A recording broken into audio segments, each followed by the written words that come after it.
Welcome back, everyone. It's Sunday, February 9th, 10:07 a.m. We're still on public testimony. Just a couple brief notes before we get started again. We'd like to state again that we ask folks not to hand documents directly to board members, that they RC those. That's the process. Helps us, helps you. And I'll explain the plan for the day. We have designated time block lists remaining for this morning, Sunday, February 9th morning list, and a Sunday, February 9th afternoon list. The morning list has 15 folks. The afternoon list has 34. And then on top of that, we have a general testimony list that we started on yesterday, and we have several second calls from that list that we intend to take up after the time block list is gone through this morning and this afternoon. So we intend to do all of that today, and we do not see an issue with that. And before we get started, we'll just go over the information again on testimony. When your name is called, please come forward to the microphone and state your name for the record and whom you represent. At this meeting, the public will be given 3 minutes to testify. AC Committee and Regional Advisory Council representatives will be given 10 minutes. When you begin your testimony, the green light on the table will come on. When you have 1 minute left, a yellow light will come on. When your 3 minutes has expired, a red light will come on, and you will be instructed to please stop speaking even if you're not done with your testimony. When you have finished, please remain seated so the board members may ask questions. We ask that you confine your oral testimony to the subjects under consideration in as concise and direct manner as possible. It is the intent of the board to deal with the merits of the proposals based on general principles used by the board. The board does not deal in personalities, thus public testifiers are admonished to not refer by name to any person, any staff member, or any board member. So with that, we will start with our morning designated time block list and call up Austin Manelik, Martin Meigs, Gregory Kissling, Janine St. John, Lynn Keogh. If they're present, first call.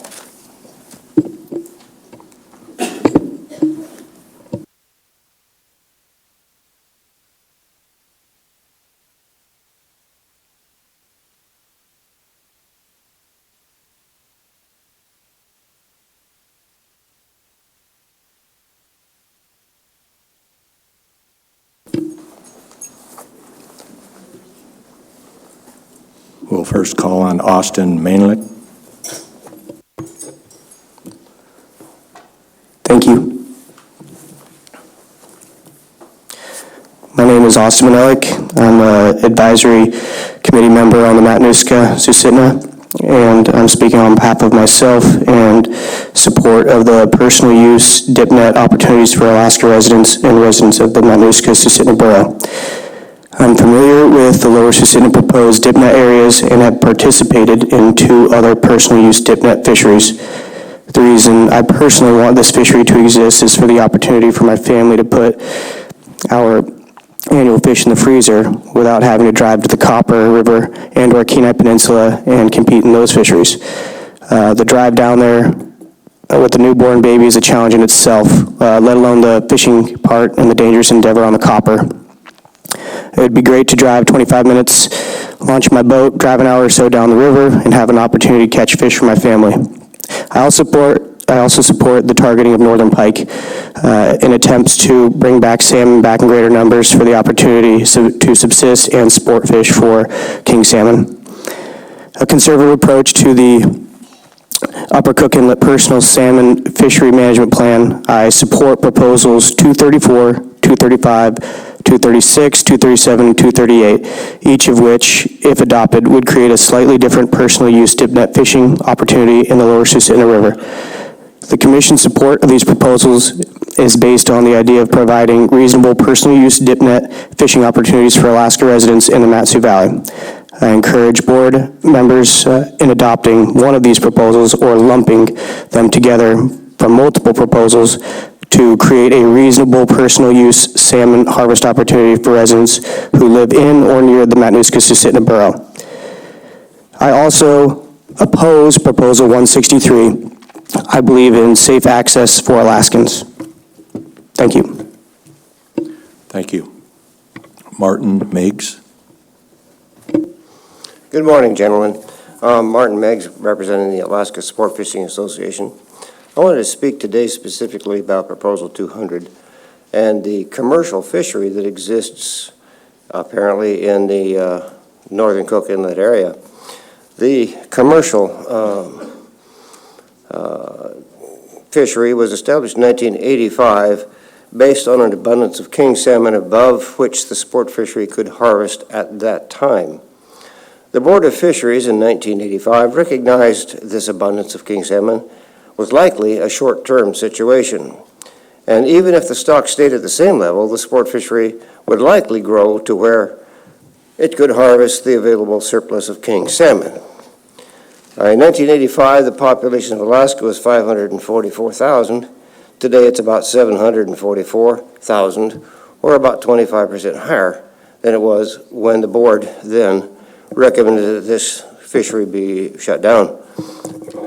The last paragraph of this proposal write-up quotes the board's position on the future of the Northern District commercial set net fishery. And I quote, "If there is no harvestable Chinook population identified beyond the sport fishery requirements, the Northern District commercial set net fishery will be closed." This was 1985. Obviously, there's been little or no surplus king salmon beyond sport fishing needs since 1996. And no bait and other restrictions and closures have occurred in most northern Cook Inlet wild king salmon fisheries in an effort to maintain adequate king salmon spawning escapements. We request the 2020 board follow the 1985 board's finding and close the Northern District commercial set net fishery until surplus king salmon abundances beyond what the sport fishery can utilize once again occurs. Gentlemen, anytime that we have any kind of commercial fishing in the northern Cook Inlet area, we're eating our own seed corn. And if we don't have enough seed corn, we're not going to have enough to plant the next year. Everything that we can do to preserve that seed corn stock would be a good thing. And that's all I have. Thank you very much for your attention. Thank you. Gregory Kisling. Yes, sir. Hello. Push the button. Yeah. Can you hear me? Yep. I'm a sport fisherman and hunter. I came to Alaska in May of 2001 on a short-term job opportunity, in large part to the suggestions of my brothers, and to come and experience the unique environment of Alaska. Well, I came, and I never intend to leave this special place.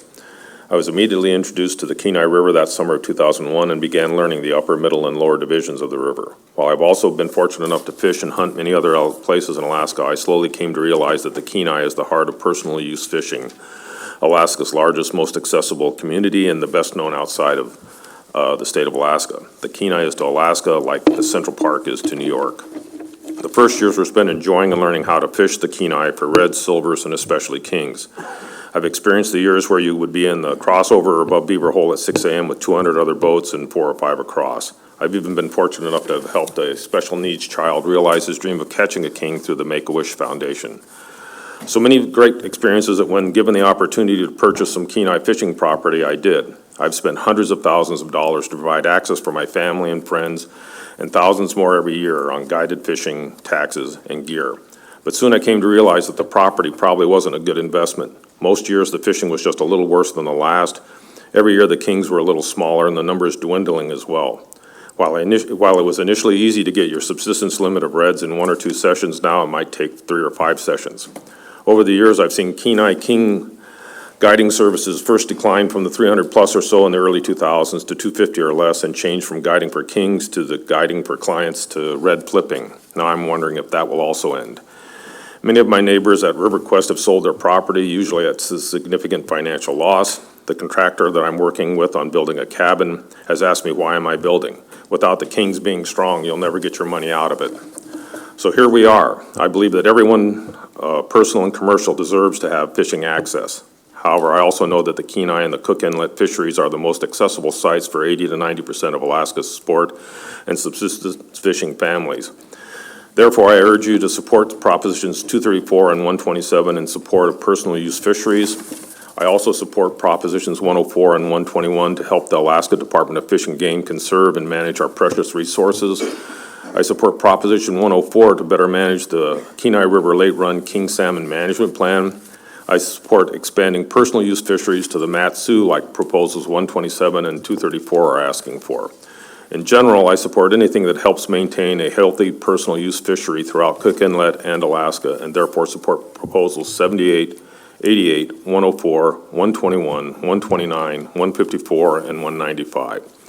I have come to love Alaska and will continue to be an ambassador for Alaska to family and friends and strangers alike. Thank you very much. Thank you. Next, we have Lynn Keogh. Hi, my name is Lynn Keogh, lifelong Alaskan. I've got over 40 years fishing the Kenai River and 30 plus of those years as a guide on the river. Here to talk about Proposal 84. In the last 4 or 5 years, we've seen an increasing issue going on, and I support Proposal 84, but really my whole testimony is to ask the board for direction and clarification on what your intent is on the term immediately. Currently, the regulation says if you're not going to retain that fish, you must release it immediately. And evidently, in today's world, that means many things to many people, because the last 4 or 5 years, I mean, I've timed the longest time I've seen where somebody put a fish in the net and before they released, actually let go of the fish and pushed it back into the current was 40 minutes. I'm totally supportive of catch and release. However, I think we need to give these fish the best chance possible, and I don't think being in control of these fish for 20, 30, 40 minutes at a time does anything to help that fish. The other issue we see is they're netting these fish in the current. They're dragging them to shore with the power boat to a suitable spot for the boat, which could be upstream, downstream, who knows how far. And then they get out of the boat, they pull the fish into shallow water. Then, of course, the clients have to get boots on, this and that. And it just exceeds, or just prolongs the control of that fish. And then when you start putting a fish gill down in the rocks, the other gill's up out of the water, are we really accomplishing anything? Maybe we should have reduced that fish to bag instead of saying we're releasing him. So would really like just the board to give some clarification on what your intent is on the word immediately. In regards to Proposal 104, I'm opposed to it as written, and I'll kind of leave it at that since I know there'll be some more detailed testimony later. Thank you. Thank you. Board questions? Mr. Payton. Thank you. Lynn, I'm sure we'll get into it later with the troopers, but have you interacted with them down there during this time and what their interpretation of immediately is? We typically deal more with state park rangers. And yes, I have interacted with them, and they're kind of seeing it the same way I do. You know, dragging the fish to shore and getting all the pictures and all that doesn't meet the term immediately. But of course, I guess it's a gray area from what the troopers are saying. Other board questions? We appreciate the question, but I expect that during Committee of the Whole, we'll discuss that more, and we do have comments online and on the record from the Alaska Wildlife Troopers on that particular proposal. So thank you. Thank you for your testimony.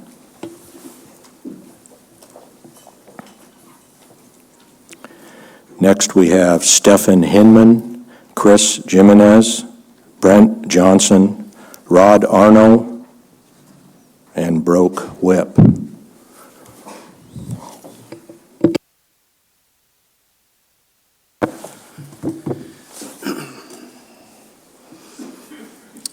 Good morning. My name is Stephen Hinman. I represent the Mat-Su Borough as a staff member for the MSB Fish and Wildlife Commission. If you could speak into the microphone a little close, thank you. Sure. I'd like to thank the board for this opportunity to share. I'd like to also recognize the Mat-Su Borough Fish and Wildlife Commission, whose incredible dedication to this valuable resource is bearing fruit today in helping to bring more fish to the Northern District. I've never met a more sincere, selfless group of individuals in my life, and I'm proud to say that I've played a small part in helping them get their message out. I've been an Alaskan resident for 32 years, and lived in the Mat-Su for 20. I'm a father of 4 kids and believe in raising kids who understand the value of a fresh-caught salmon versus one wrapped in plastic in a supermarket. The struggle an individual feels on the end of a line or on the bottom of a dip net represents so much more to those who experience it. There is a real responsibility felt in not taking that life sacrificed for granted. As a Mat-Su resident, this incredible gift has been nearly taken away and is still under threat. The concept of the conservation corridor was merely a concept drawn on a piece of paper before it was put in place in 2011. However, it wasn't fortified with any real regulations to make it viable, but this was progress and a great start. 3 years later, in 2014, an earthquake-inducing 7-0 vote gave the conservation corridor the regulatory teeth it needed for some real change. That change didn't just show up on the spreadsheets and charts. It showed up in the most important and impactful way, in the rivers, in the coolers, on the dinner tables, in the guide boats, and in my case, on the smiling faces of my 9-year-old girls. They had limited out on a large, bright, non-net marked coho. They'd never even caught a fish before. That day was one of the greatest of their young lives, and it was the summer of 2014, the time the Conservation Corridor regulations sunk their teeth into the Central District, letting those fish pass the commercial nets. In 2017, the board added what was thought to be a small change. They gave one additional 12-hour district-wide opening in the drift fleet, and on July 31st of that very same year, they exercised that new regulation. On a single day, over 30,000 coho were taken in the Central District, followed by over 40,000 on the next 12-hour opening that same week. That was more than the entire sport fishing harvest for the season. The department made an in-season adjustments to try and offset the damage, but the numbers didn't lie. The Conservation Corridor is proving itself to be a valuable management tool and should be strengthened to maximize its benefit to the Northern District by putting more fish in the rivers. It's you, the board's constitutional obligation, to maximize the benefit of fisheries for all Alaskans. Healthy, sustainable fisheries should be the goal for all users. The Conservation Corridor is the biggest piece of that, and Proposal 133 restores, strengthens, and refines it. Thank you. Thank you. Next, we have Chris Jimenez.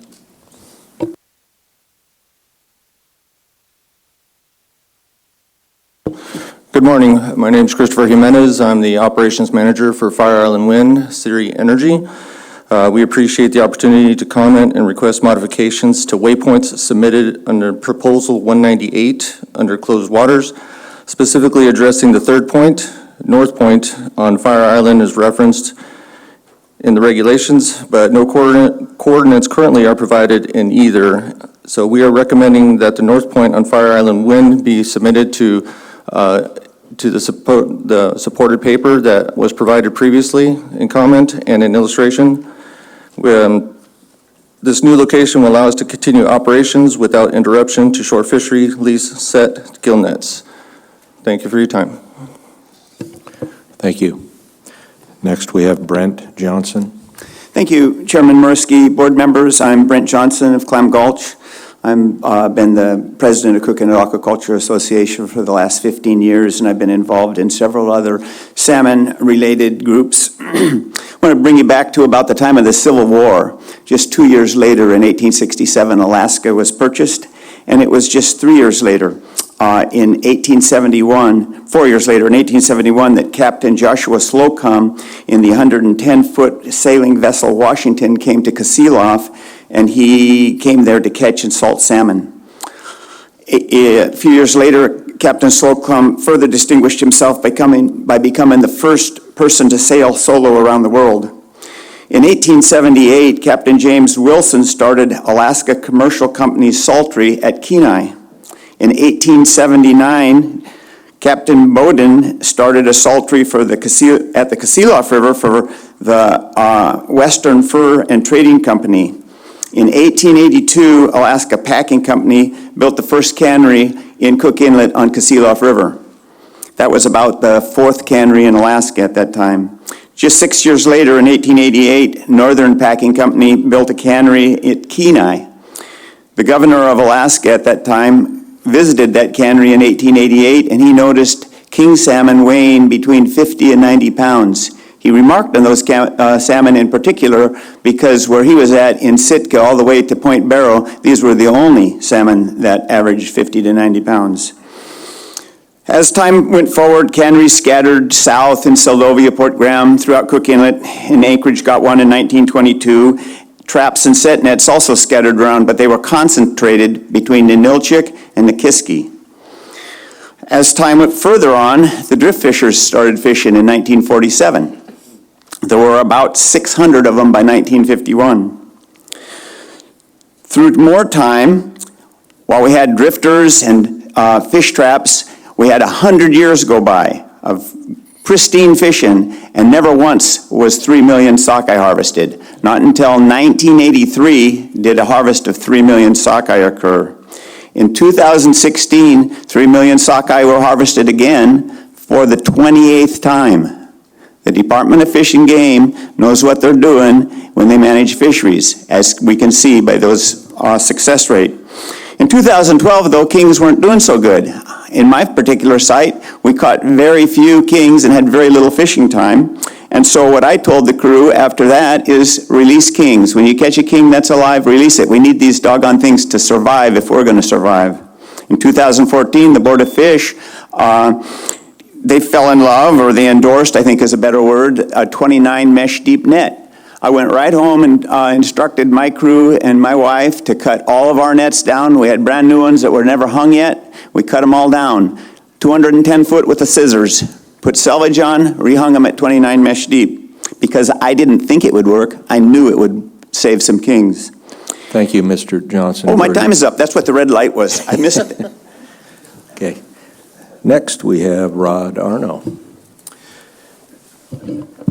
Thank you, Mr. Chairman, board members. The Alaska Outdoor Council appreciates your willingness to put your applications in and be on a citizens board that has the responsibility of allocating Alaska's salmon resource.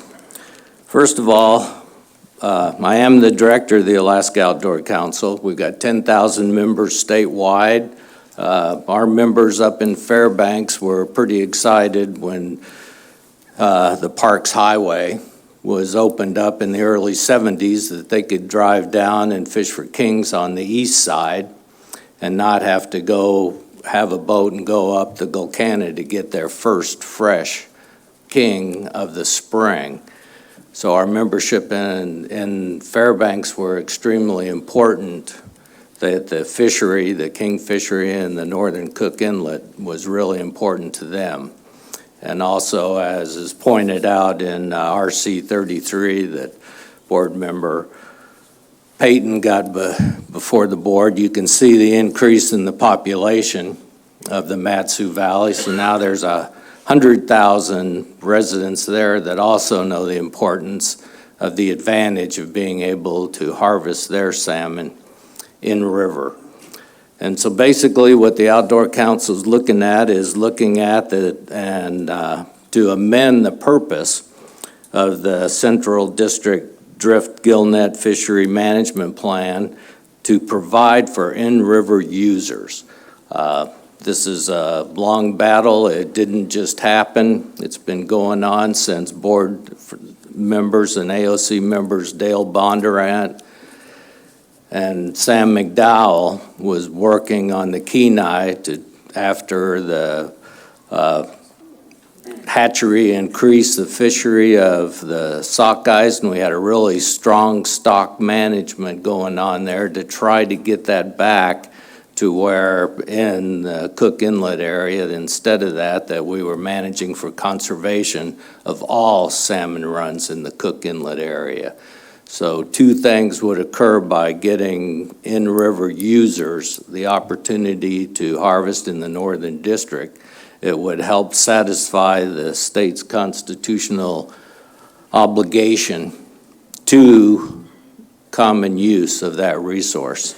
Two other proposals, 133 is an example how to get there. The department's comments on our proposal was that it was unclear, duplicative, and it was ambiguous, and I don't see anything ambiguous in trying to change the management plan to allow for a purpose for in-river users, and if it was duplicative to what's already in there now, well, that sure hasn't worked yet. So I hope that the board will look at this and in the future do what the AOC has tried to do in the past, and that is conservation and the opportunity for all Alaskans to harvest salmon. Thank you. Thank you. Board questions. Mr. Wood.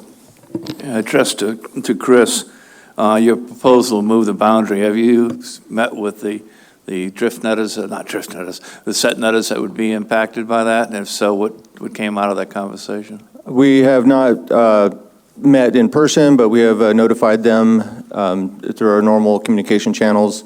We're waiting to hear back. In the past, we have had no interference with them. We've utilized the barge landing, our one and only barge landing at that north point, moving the proposed waypoint 300 yards west.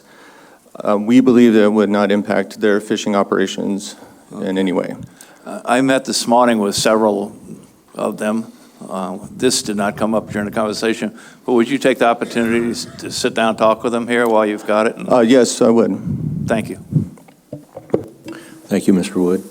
Further board questions? Thank you all for your testimony.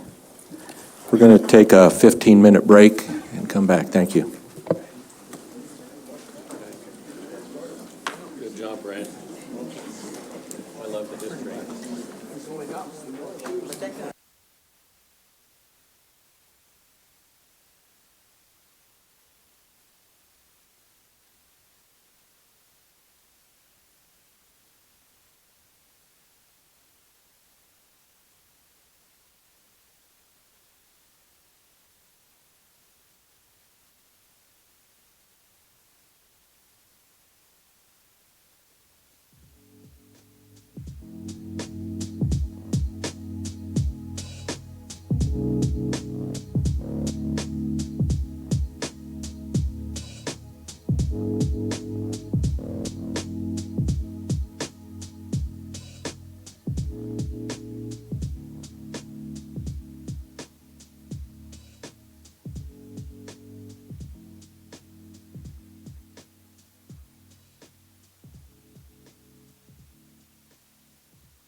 find me. You don't even know me. Is what I'm saying. I'm live.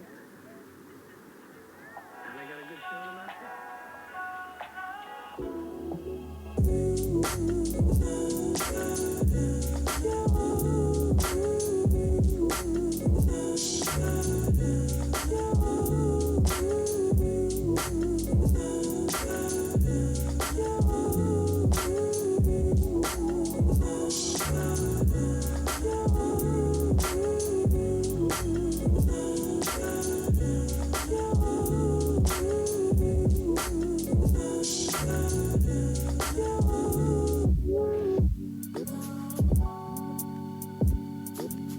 And on the count of three.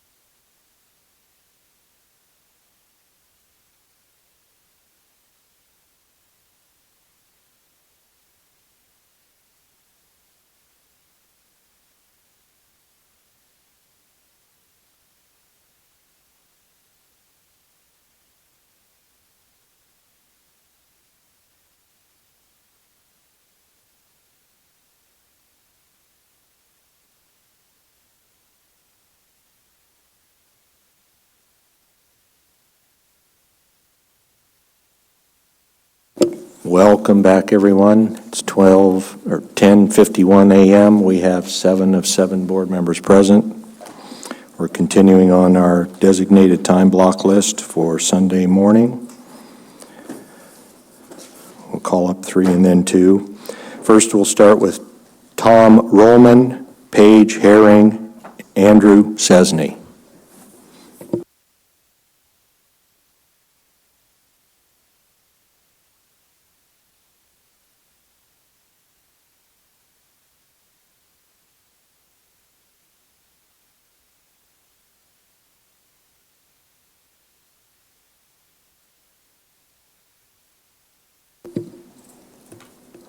We'll start with Tom Rollman. Good morning, Mr. Chairman. I thank you and the board for this opportunity to speak. I am a Northern District set netter, and I have been since 1970. My sites are located about 15 miles south of Fire Island on the east side of the Kenai Peninsula. When I started in the early 1970s, there's more fish now than there was then.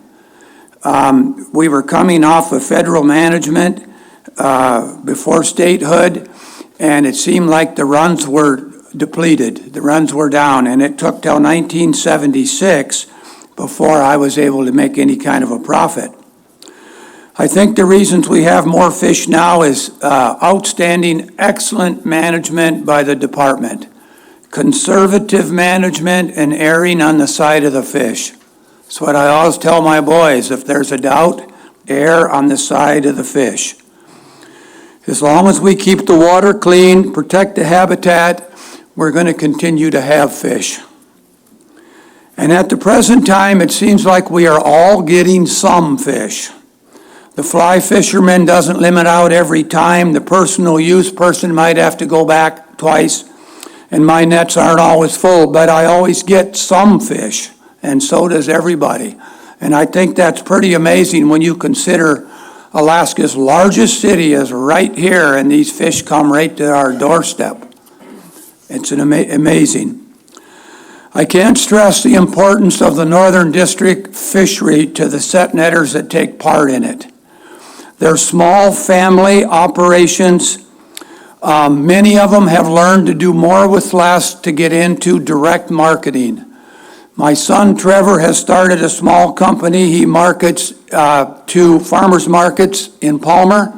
He sells online and he sells fish in Hawaii, and it's been successful.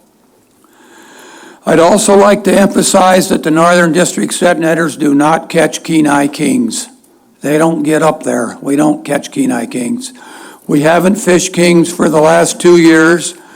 and we don't expect to unless there is an increase in the numbers. The economic benefits of the fishery, though small, was very important to the Northern District. In conclusion, I urge you to reject any proposal by an individual or group that attempts to put another individual or group out of business. Also, on paired proposals, please treat each group fairly. Don't let one group get a big advantage over the other group. Again, I thank you for your time. Thank you. Next, we have Paige Herring. There's only 3 of us up here. Do we get more time? I'm Paige Herring. I'm a Northern District Set Netters Association board member. I've been fishing Point McKenzie for 40 years. I just want to let you know that I support Proposal 201 as written. I believe that it totally encompasses some of the other proposals in the book in a more equitable way. In Northern District, there's a misunderstanding. We are not East Side Set Netters. We are a very small group of fishermen. I think there's like 70 active permits. None of us fishes every opener due to weather, tides, no fish in the area, whatever.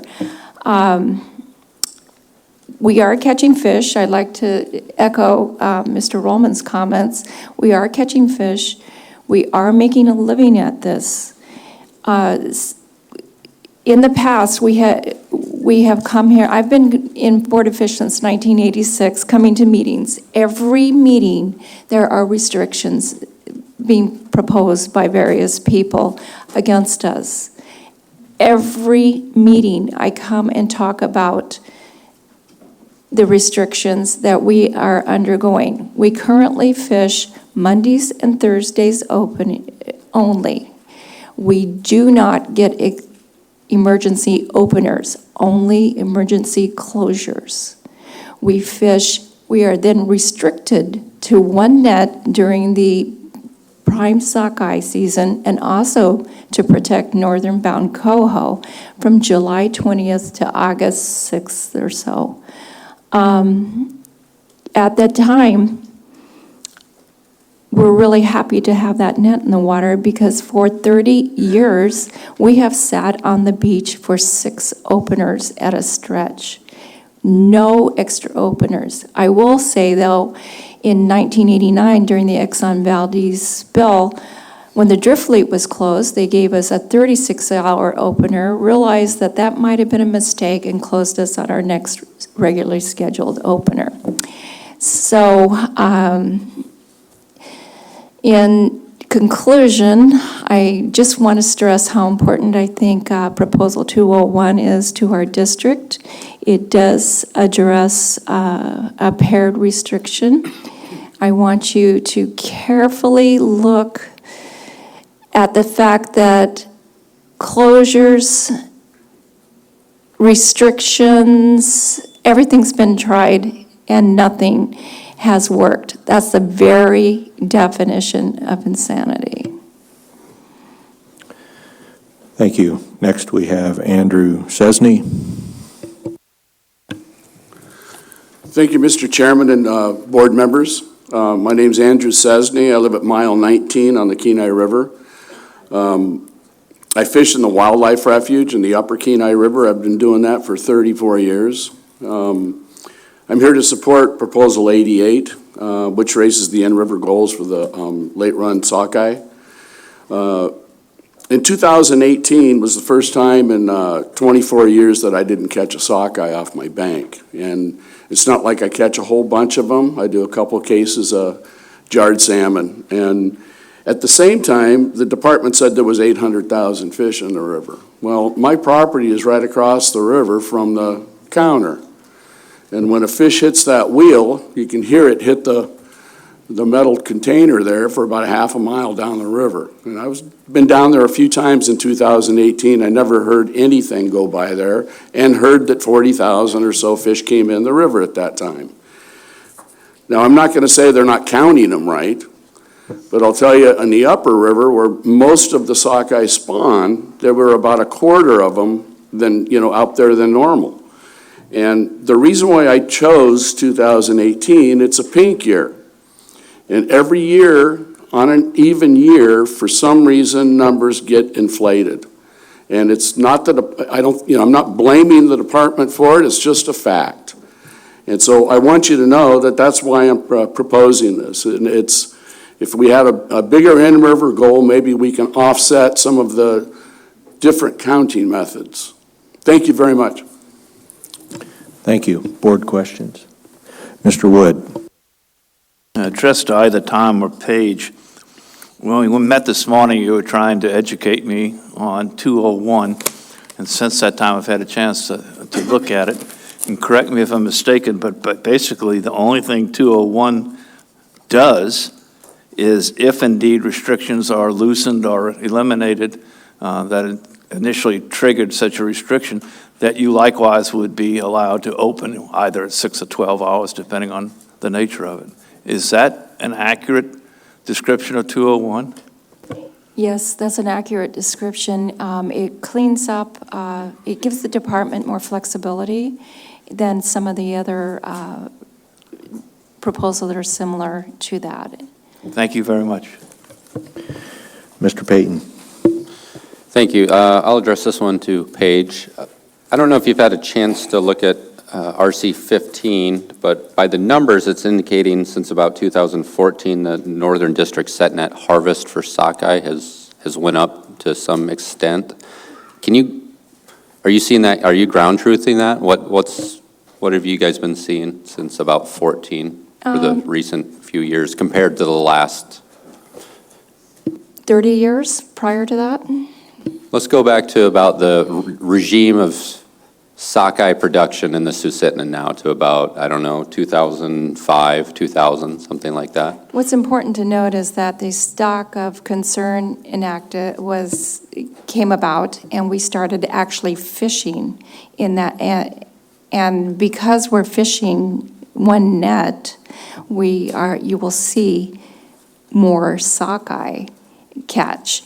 But prior to that, we have a data gap because we were not fishing. We absolutely sat on the beach. So, yeah, we're catching more sockeye if you want to add, but if you take out that time frame, no, we're not. Thank you. Yeah, I understand historically you're not looking at the numbers way back there, but I was just trying to figure out the last 5 years what's been going on. But thank you. Thank you, Mr. Payton. Thank you for your testimony.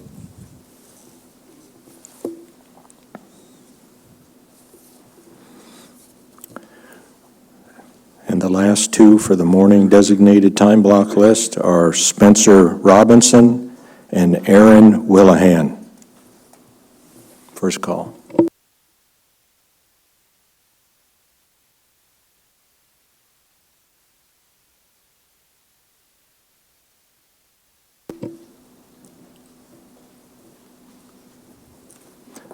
Aaron Willahan, thank you. You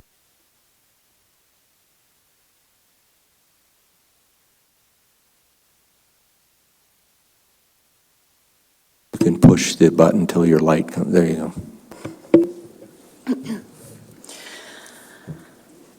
Hello, Chairman and members of the board. My name is Erin Willahan, and I was born and raised in Anchorage, Alaska. I'm an East Side set netter in Upper Cook Inlet, representing myself. I'm opposed to Proposal 78, the impacts of which would disproportionately impact commercial users and take away the discretion of the Board of Fish. The commercial fishermen I know and fish with are deeply invested in the sustainability of this fishery. They are born and raised Alaskans whose parents and grandparents have fished alongside them. They are small business owners. They are young people who want to stay in Alaska and who want to know that they have a viable future fishing here. They are people who measure their success in so much more than just dollar signs, who pride themselves in feeding people, who love being out on the water and hard work. They are people committed to taking care of this fishery so that their children and grandchildren can know what it means to be a part of an ecosystem and connected to the food systems that sustain us all. The importance of Cook Inlet for feeding Alaskans and keeping us connected to our food cannot be overstated. Growing up, my family relied on personal use dip netting in Cook Inlet to supplement our food sources through the winter, and I recognize the deep importance of the personal use fishery to South Central Alaskans. I also want to point out that 83% of SetNet permit holders are Alaskan residents, and we feed Alaskans too. Not only ourselves and the people we love, who rely on the income from the fishing season each summer, but also people across the state. Despite the huge variety of reasons why people fish, I'd like to believe that everyone in this room cares deeply about the health and viability of the Cook Inlet fishery. But it's hard to collaborate when people like myself and the folks I fish with are not secure in knowing that our livelihoods are secure, or that our long-term futures are being kept in mind. One group cannot take priority over another, nor should any of us be working to phase out another user group. Rather, we need to work together to take action for conservation. Collectively, we hold so much knowledge, from the best scientists and fish biologists to local knowledge held by fishermen who have been navigating these waters and fishing in the inlet for generations, to the wealth of indigenous knowledge held by communities with millennia of best practices. These are all amazing tools, and a dedicated fleet of commercial fishermen is also an amazing tool for managing a sustainable and diversified fishery. Each user group plays an important role in managing this resource, and it's frustrating when the contribution of the commercial fishery to science-based management, knowledge systems, the local and state economies, and Alaska's rich fishing culture is not recognized or appreciated. Thank you. Thank you. Board questions? Ms. Carlson Van Dort. Not a question. I just wanted to compliment you on how well you articulated your message. Thank you. Thank you. Thank you. Other board questions? Thank you for your testimony.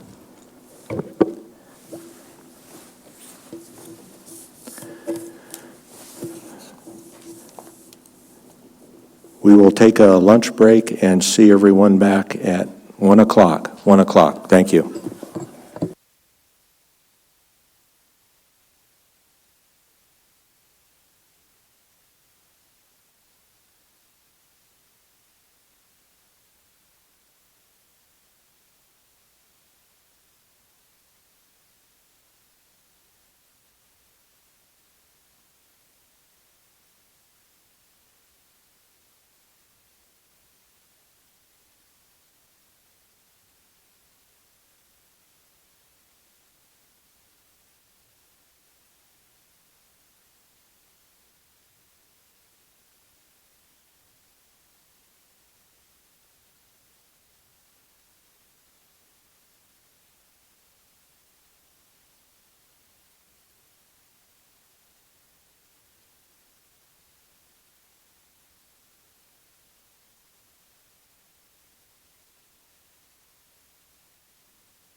Welcome back, everyone. It is 1 p.m. We have 6 of 7 board members present. We're continuing on our public testimony, and next we move into our Sunday afternoon designated time block list. And we have 34 folks on that list. As we've done in the past, we'll call up in groups up to 5 people. Next group is Dan Montgomery, Danny Lewis, Stephanie Nowers, Dan Suprak, Jessica Speed.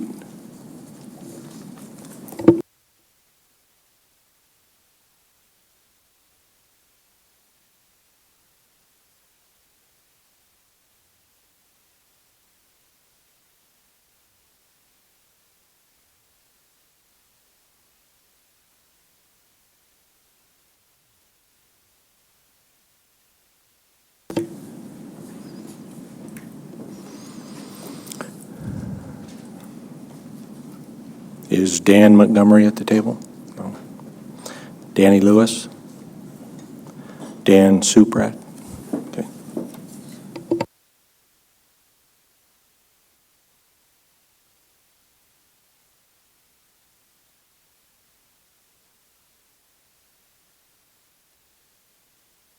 We'll start with Stephanie Nowers.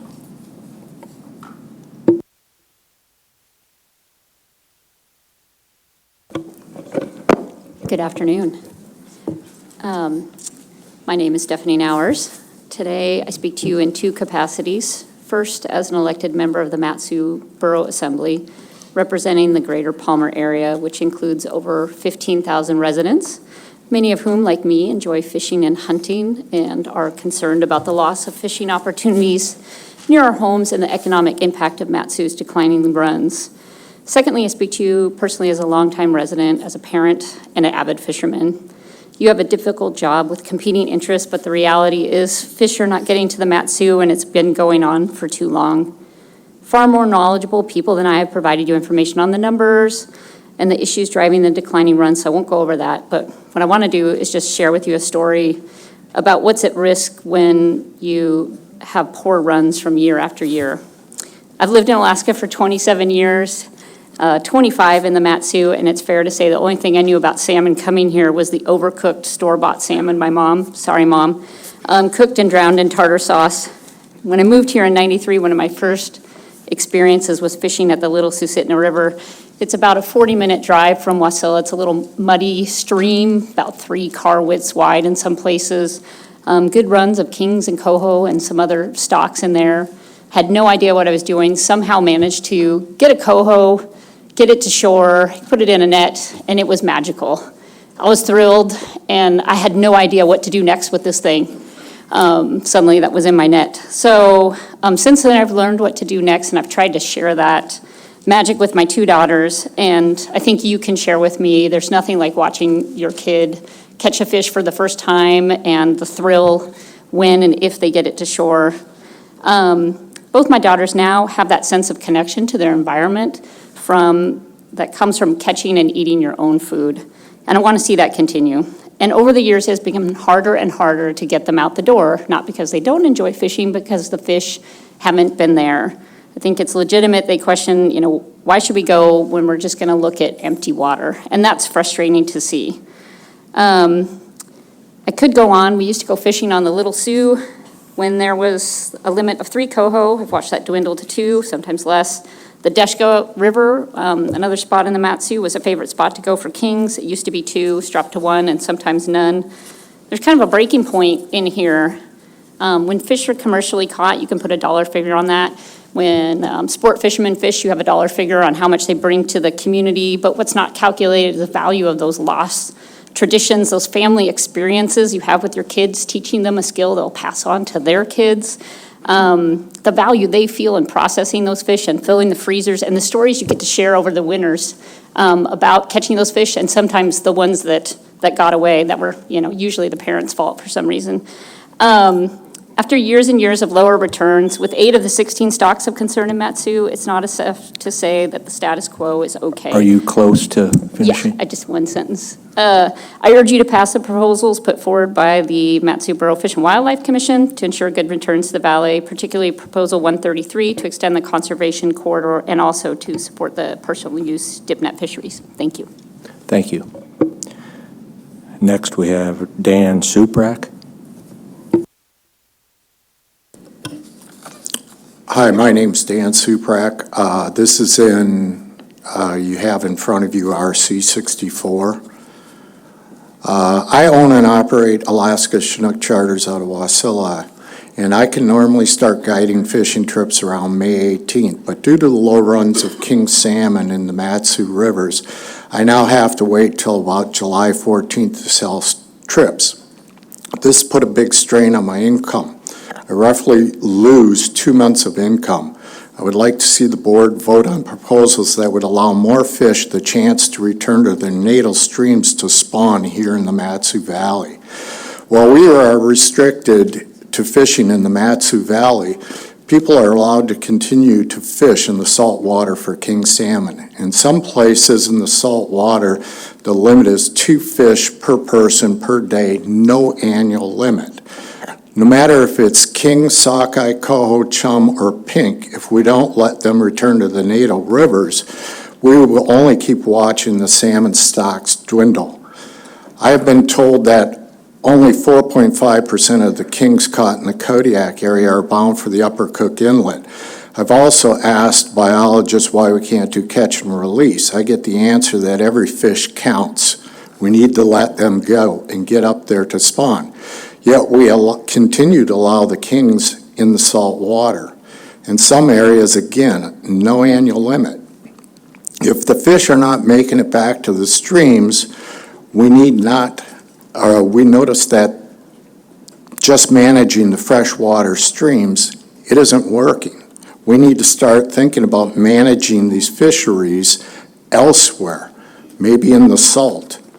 So if there are restrictions put on the natal rivers, I think that the board should keep in mind that the rest of the fishery should share in the effort of getting the salmon stocks back to the river so everybody can share these fish. We need to manage not just the rivers because it seems to me that the fish are not getting there. So again, the problem lies elsewhere. If we don't come up with a management plan that works, local, sport, guide sport, and commercial fishermen will all suffer. So I'm in favor of Proposal 123, 133, Proposal 9, and Proposal 37. Thank you. Thank you. Jessica Speed. My name is Jessica Speed, and I'm coordinator of the Matsu Basin Salmon Habitat Partnership. Thank you for this opportunity to speak and your recognition of habitat as a critical foundation for healthy salmon fisheries, as articulated in the board's sustainable salmon policy. In your packet is a letter from the partnership, PC 31, as well as some project descriptions. The partnership has been addressing habitat issues in the basin for 15 years, and we'd like to keep board members aware of our work and collective progress. The Matsu Salmon Partnership is a voluntary and non-regulatory coalition of 66 diverse organizations that includes Alaska Department of Fish and Game, Matsu Borough, and UCEDA, as well as a range of local, state, federal, and tribal governments, private citizens, businesses, fishing interests, and more. All share a vision of thriving salmon, healthy habitats, and vibrant communities coexisting in the Matsu. The future of salmon depends on survival at all stages of their life. It's well known that freshwater habitat loss and fragmentation have been some of the primary drivers in decline of anadromous fish in the U.S. and around the world. Because of this, over the last 14 years, we provided nearly $3.5 million for 96 salmon habitat projects in the Matsu, with millions more in project match and leverage from private and public sources. Our efforts are guided by a strategic plan, and here are just a few highlights. Stream temperature, flow, and juvenile salmon studies are increasing our understanding of and ability to forecast future suitability of Matsu's broader salmon habitat in a warming climate. Fish passage has been restored at over 100 sites identified as barriers to salmon in the basin. In 2013, Matsu Borough adopted fish-friendly design standards on borough-owned roads, helping to prevent the creation of new ones. Partners published salmon-friendly development guidelines for commercial and residential development in 2018. So partners are making good progress. There is, however, much more to do, and that's why the partnership's priority is to conserve healthy habitat before we go through the great expense to restore it. Thank you for your recognition of habitat as critical foundation for salmon. We appreciate the crucial and challenging role the board plays and hope that knowing more about the partnership and its work will be helpful. Thank you. Thank you. Board questions? Mr. Wood. Thank you. Address to Stephanie. The Assembly, the Matsu Borough, there's been a package proposed of several proposals from the Commission. Does the Assembly unanimously support that package? I believe that's correct. I know for sure it's 133 is supported. Would you speak up a little bit? Yes. Yes, I believe that's correct. Okay, thank you. Other board questions? Thank you all for your testimony.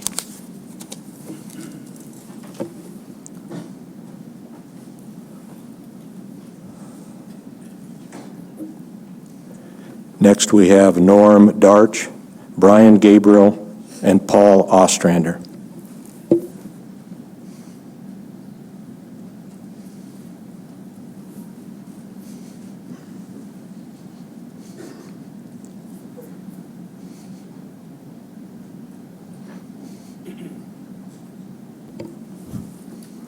We'll start with Norm Darch. Chairman Mariski, members of the board, my name is Norm Darch. I am a Cook Inlet set net fisherman and have been involved in the industry for about 33 years. My wife and I have raised our family working the fish site along with many extended family members and close friends. It's a rare thing these days to be able to spend time, that kind of time, with family and friends. I'm not going to speak to you today about specific proposals, but rather concepts which I hope you will keep in mind as you make decisions regarding Cook Inlet. I have read parts of the reports, economic reports. There is no doubt that sport and commercial users contribute greatly to the economy of the state and the Cook Inlet region. I believe the strongest economy is a diverse one. Both sectors are needed. The Department of Fish and Game sets escapement goals to ensure biological sustainability and future yields. The latest discussions seem to be about needing to put more fish in the river to provide for a better in-river experience. On the Kenai River, the PU fishery take their fish prior to being counted by the sonar in the river.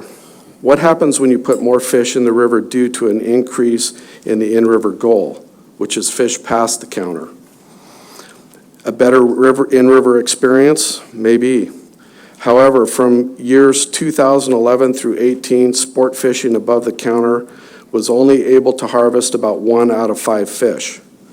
So the rest end up as spawning escapement, which, when above the SEG, has a proven and predictable negative impact on future returns. Are we intentionally trying to manage the river for smaller returns? Are you aware in 2019, 161,000 Alaska residents bought sport fishing licenses? Only 22% of the resident population participates in sport fishing and/or PU fishing, or 78% of the population does not participate for whatever reason. Shouldn't the 78% of Alaskans be able to have access to seafood? Did you know 83% of Cook Inlet set net permit holders and 79.5% of all Cook Inlet permit holders are Alaska residents? We live here, our money stays here, we are your neighbors, co-workers, coaches, and volunteers. Did you know in 2019, Cook Inlet processors sold 2.6 million pounds of fillets into the markets of South Central Alaska. Did you know there are great organizations like SeaShare who donate countless pounds of high-quality seafood products to food banks throughout Alaska? One of the best uses for Cook Inlet fish is on the dinner plates of Alaskan residents. We agree. Who makes seafood available for the 78%? We do. Thank you. Thank you. Next, we have Brian Gabriel. Thank you. Board Chair Mariski and board members, my name is Brian Gabriel. I'm a 52-year resident of the Central Kenai Peninsula. My wife and I have operated a set net site on Upper California Beach since 1987. I've also sport fish guided on the Kenai River in the late 1980s.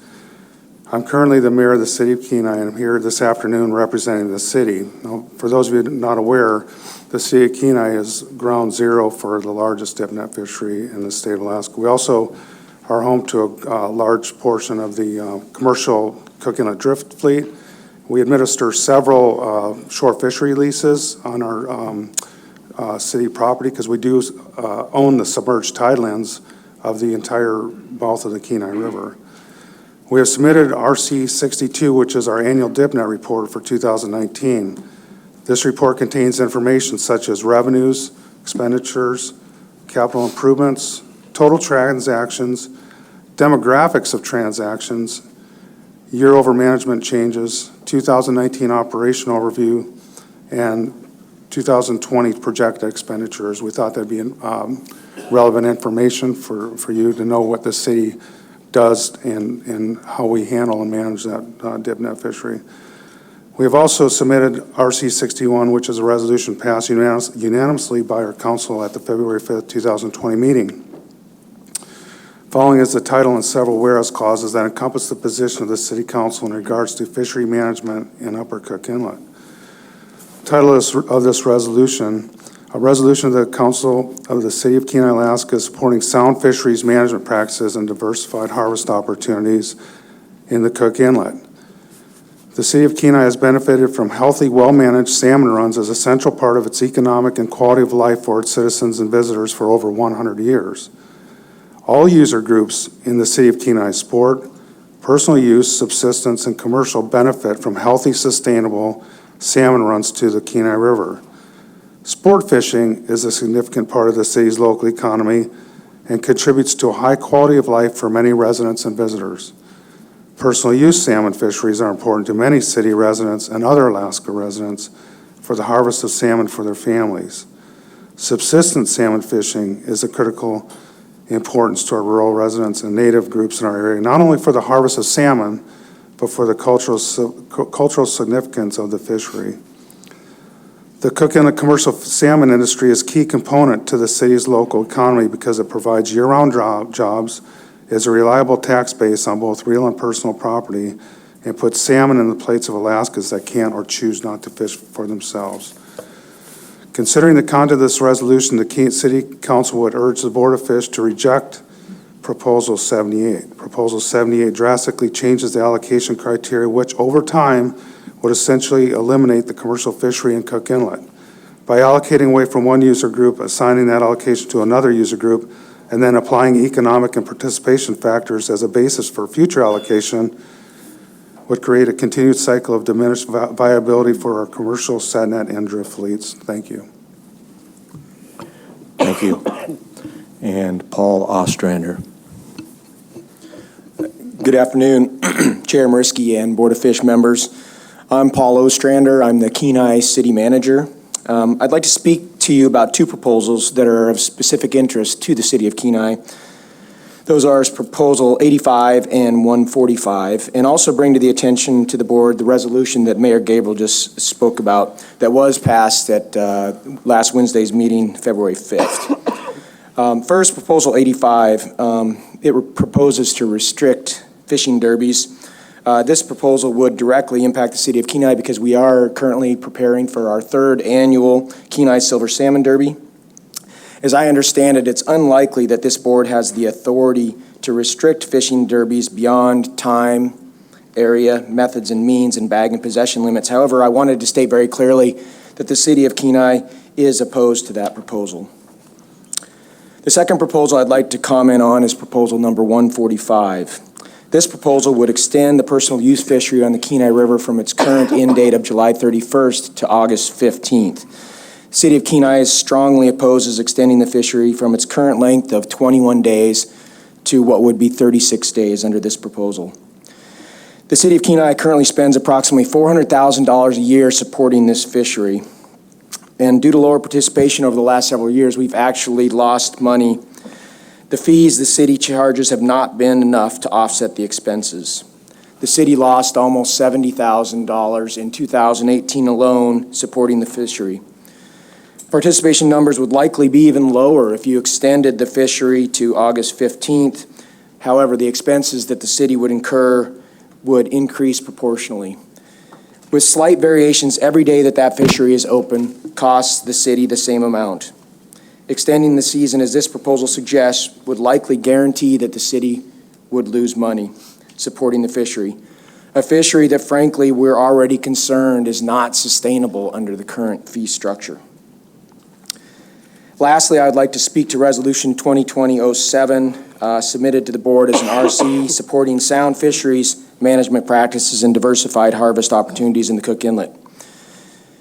It is critical to all user groups at our fisheries, and for the City of Kenai, particularly the Kenai River, be managed using sound research-based science. Pursuing the maximum sustained yield for salmon stocks in the Kenai River is our only chance to meet the increasing demand for these fish. Any management or allocative decisions that potentially jeopardize our ability to achieve maximum sustained yield should be avoided. I would encourage the board to lean heavily on the experts within the department that have the experience and knowledge we should rely on. Particularly, allocative decisions that put us at a higher risk of missing sustainable escapement goals, either with under or over escapement, should be avoided. One specific example, one proposal I wanted to mention is Proposal 88, which proposes to adjust the in-river goal significantly upwards. The department is neutral on the allocative nature of this proposal. However, when salmon runs are large, 4.6 to 5 million fish, these proposed in-river goals would require a sport fish harvest of between 500,000 and 700,000 fish, something that historically we've never seen and almost certainly is unachievable. Are you close? I am. One more sentence. In those years, the Kenai River sockeye escapement would exceed the upper end of the sustainable escapement goal, jeopardizing future returns. Thank you. Board questions? Mr. Wood. Thank you. I trust either to Paul or Brian. I understand there's a contract between the City of Kenai and the state regarding taking care of some of the issues surrounding the dipnet fishery. Is that correct? No, it's not. This fishery was basically created by the Board of Fish in the 90s, as it is presently stayed right now. We don't get any funding sources for management of the fishery and annual, budget allowances. We have had capital project money. Several years ago, we got a grant for about $2 million, I think it's $1.9 million, to build an access road on the South Beach because we had conflict with private property owners. It's something we've talked to the legislature about, is possibly looking at a fee for the dipnet permit that would help offset some of the costs. Also, could be applied to the Kasilof dipnet fishery, which is managed under the Department of Natural Resources. But to answer your question directly, no, there's not a lot of input from the state level other than the promotion of the fishery, I guess it is. Thank you very much. You're welcome. Thank you, Mr. Wood. Ms. Carlson Van Dort. Thank you, Mr. Chairman. This question is for Paul. I think I heard you say that an extension in the length of the dipnet fishery would decrease the number of users. Is that correct? Thank you for the question. It probably wasn't clear. What we see is as you trend towards the end of the season, typically participation starts to wane. And what I would anticipate is if you extended that fishery to the 15th, you'd see that continued trend as you started into August. So again, participation numbers would go down. That would impact our ability to generate revenues from user fees, but our cost remains the same regardless of what participation rates are. Thank you for that clarification. Thank you. Mr. Payton. Thank you. Just to follow up, excuse me, on that one a little bit, Paul. So the last few years, there's been some big days, sockeye hitting the sonar, the last few, after the dipnet fishery closes. So I understand what you're saying, towards the end, if people aren't going to come down a day or two before it closes typically. But if run timing is bracketing later and you kind of shift, the dates to bracket that run timing, and then people understand that, wouldn't that kind of just shift everything a little bit at the same time? Can be a net wash, maybe? I'd like to just hear your thoughts on that. Our main concern is the length of the fishery. If they changed that bracket and retained the 21 days for the fishery, we'd be fine with that. And actually, there might be some validity to that approach. We don't see a lot of participation early in July when the personal use fishery first starts. So if that were pushed back 10 days and then extended 10 on the other end, as long as it remained the 21 days for the total period, it would be the same scenario for us. Okay, thank you. That helps. Thank you for your testimony. Thank you.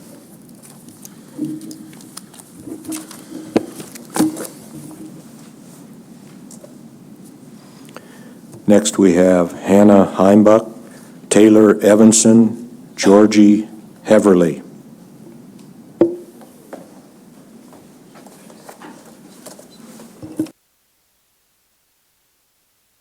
We'll start with Hannah Heimbuck. Good afternoon, Mr. Chairman and members of the board. My name is Hannah Heimbuck. I am a third-generation Cook Inlet commercial fisherman from Homer. I own and operate a drift vessel. Cook Inlet's commercial fishing livelihoods are crucial to the peninsula's economy and food system. They are the reason I moved back after college. They are how I've built a life in Alaska that I can be proud of and be sustained by. I take my job as a food provider and as a steward for this resource very seriously. But young fishermen in Cook Inlet are fewer each year. Decades of bitter politics, profoundly restrictive management, and climate and habitat challenges have made it difficult to earn a living. And allocative battles prevent us from working together on crucial common ground issues. The board now faces proposals meant to cripple or eliminate our fishery further. I ask you to consider the following principles as you weigh those choices this week. Empower our biologists. Avoid prescriptive and rigid mandates that diminish the tools available to our scientists and set biological escapement goals. Provide management plan stability. Staggering changes every 3 years based on the political leverage of the day don't do that. Seek incremental change based on science, not special interests, with enough years in between to evaluate efficacy and prevent instability. Do not elevate the priority of one user group over another. Oppose Proposal 78 and others that seek that path. Our Constitution and management priorities, policies, and the needs of our communities demand that we seek balance among users, not primacy. Many Alaskans lack the time, equipment, or physical ability to harvest fish. So like many others, I sell to my local processor and also deliver directly to my neighbors. From young parents to elderly or disabled residents and many other families who cannot or simply choose not to harvest independently, I am their access to salmon. Access for the individual angler is food security for the individual. Access for the commercial fisherman is food security for the community. We need both. Just 3 of our local processors last year sold 2.6 million pounds in fillets to South Central Alaskans, so just a portion of the local fish sold to Alaskans. Thousands of resident commercial fishermen feed their families from commercial fishing. Yes, we should create opportunity for individuals, but we cannot sacrifice the stability of coastal economies and local food systems. We represent 3 longtime Cook Inlet fishing families. We are the grandchildren of homesteaders, taught by our fathers to be a part of this ecosystem and bring food back to our communities. We are integral to the fabric of Alaska, its integrity, and its resiliency. Our livelihoods and our contributions are at least as important as those who would have us diminished to a story told to visitors about what Cook Inlet used to be. We are dedicated to shaping the future of Cook Inlet alongside all of our neighbors, alongside you, and are actively working to find ways to improve the dialogue between our salmon users and elevate the voice of the next generation. And we are relying on you to help us. Thank you. Thank you.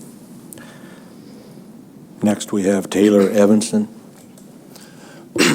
Hello, I thank you for giving me the time to speak to you and present my opinion and feelings about this. My name is Taylor Evanson. I'm a third-generation commercial fisherman. My grandparents came to Kenai in 1956 and homesteaded there based upon the experience they had commercial fishing. It's been an integral part of our family for every generation into mine.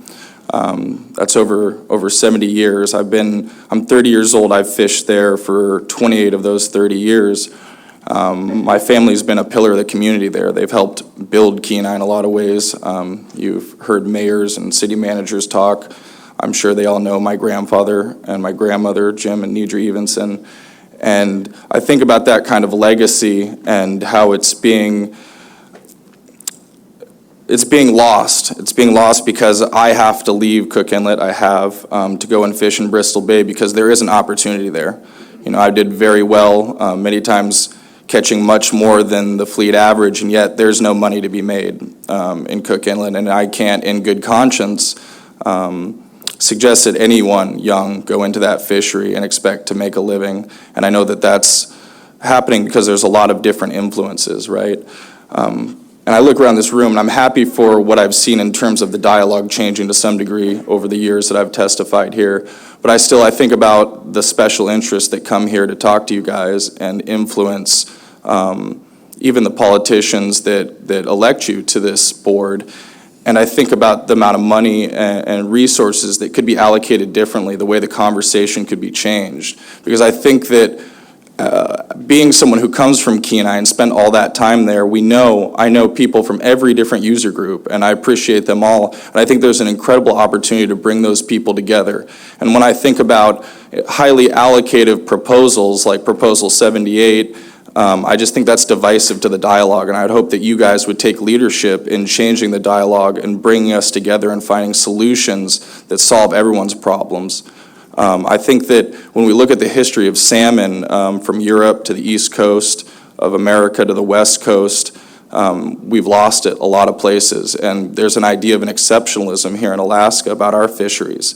And I don't think that's accurate. I think that if we continue down the same path of fighting over the resource rather than actually getting together and finding commonality and finding reasons to protect it, finding common ground, that we're going to lose it here too.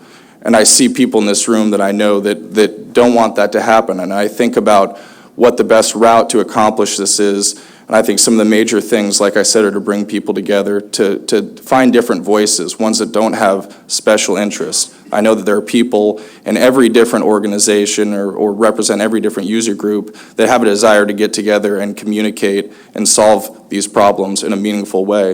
And I think I see Commissioner Doug Vincent Lang over there. We've had some great conversations, and I think that empowering the biologists and the scientists and the scientific community is what the board should be doing in every opportunity that it has, rather than following, allocative decisions based on special interests. Thank you. Thank you. Next, we have Georgie Heverly.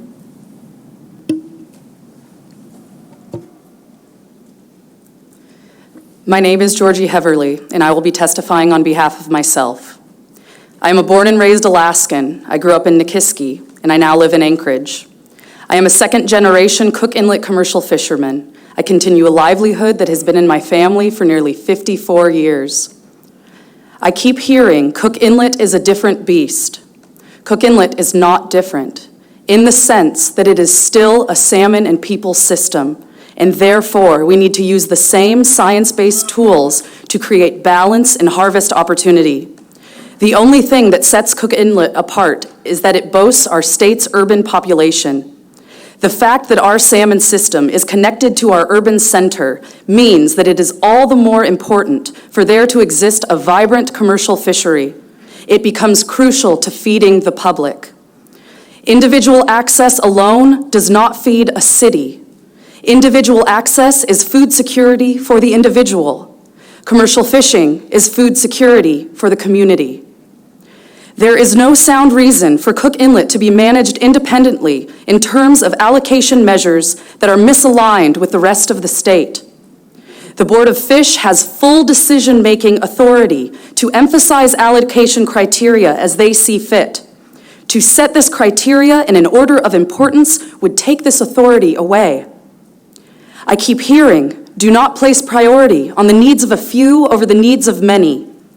The personal use and sport fisheries of Cook Inlet continue to grow in number, whereas the commercial drift and set net fishery participation has been limited by law since 1974, when limited entry was enacted. Yes, our numbers are few, but our impact is great. The statements I have addressed are examples of the extreme disconnect in public information of the commercial fisheries of Cook Inlet. The way the drift fleet has been characterized for you has been inaccurate in so many ways. This is not the story of a fishery that has been left to run wild. This is a story of a growing lack in awareness and appreciation for the role of the commercial fishery in our salmon system and our coastal economies. The people of Alaska must understand that the commercial fleet is a vital management tool. We are the step before the sonar, before the counters. We inform management of what is coming. Now, there are ways to find the balance and to show the people of Alaska that the commercial fishery is vitally important. Greater public outreach and greater access to education about the different user groups of our fisheries for both the Board of Fish and the members of the public. And there must be better coordination between user groups on a vision for our fishery. The three individuals sitting before you are born and raised Alaskans that inherited a way of life from our fathers and grandfathers. You are looking at some of Cook Inlet's future leaders, but there has to be a future in which we can lead. If our fishery is continually restricted to the point of near elimination, then the generation that follows us has no incentive to remain in Cook Inlet. This would be a tragic loss of a rich historical culture that Cook Inlet commercial fishing embodies. Thank you for your time and your commitment to this process. Thank you. Board questions? Mr. Payton. Thank you. I don't know who to direct this question to. Who should I pick on? Unless Hannah, she has thick skin. Very passionate, heartfelt testimony by all three of you. I understand that. And the common theme was solutions.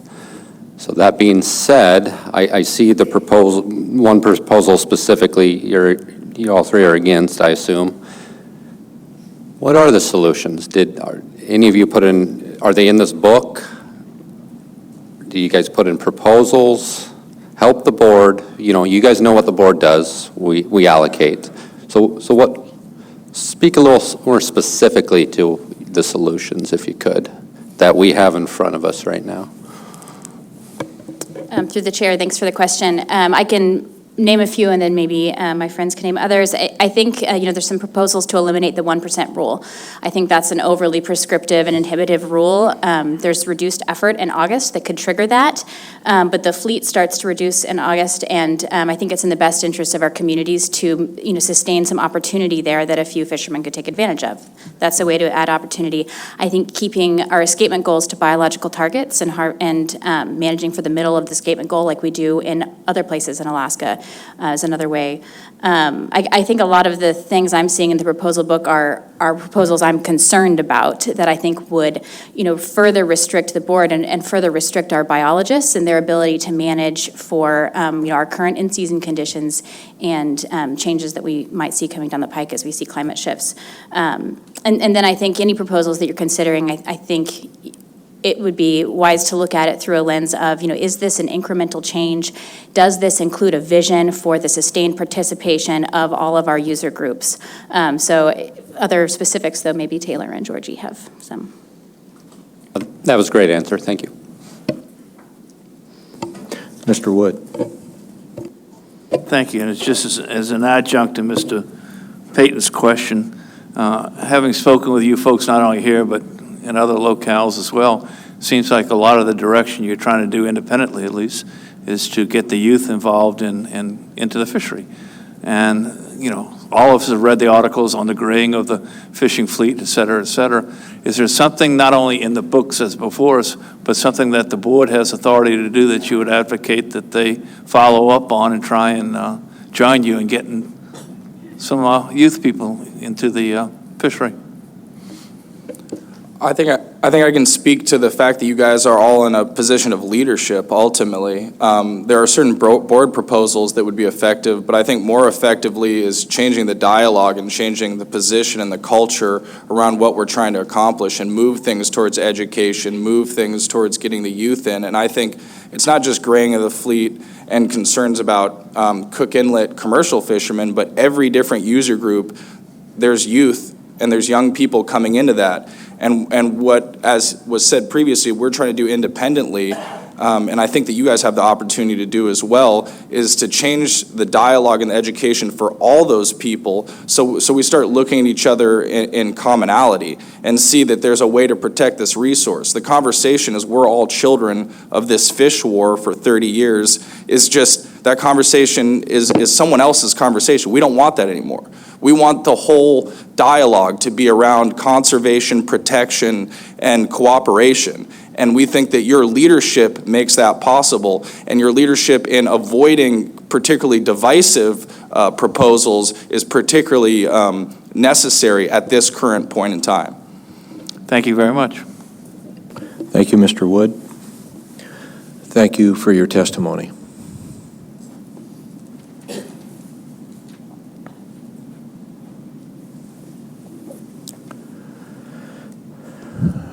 Next, we have Christine Oganowski, Bruce Oganowski, Neil DeWitt, Richard Person, and Vern Halter.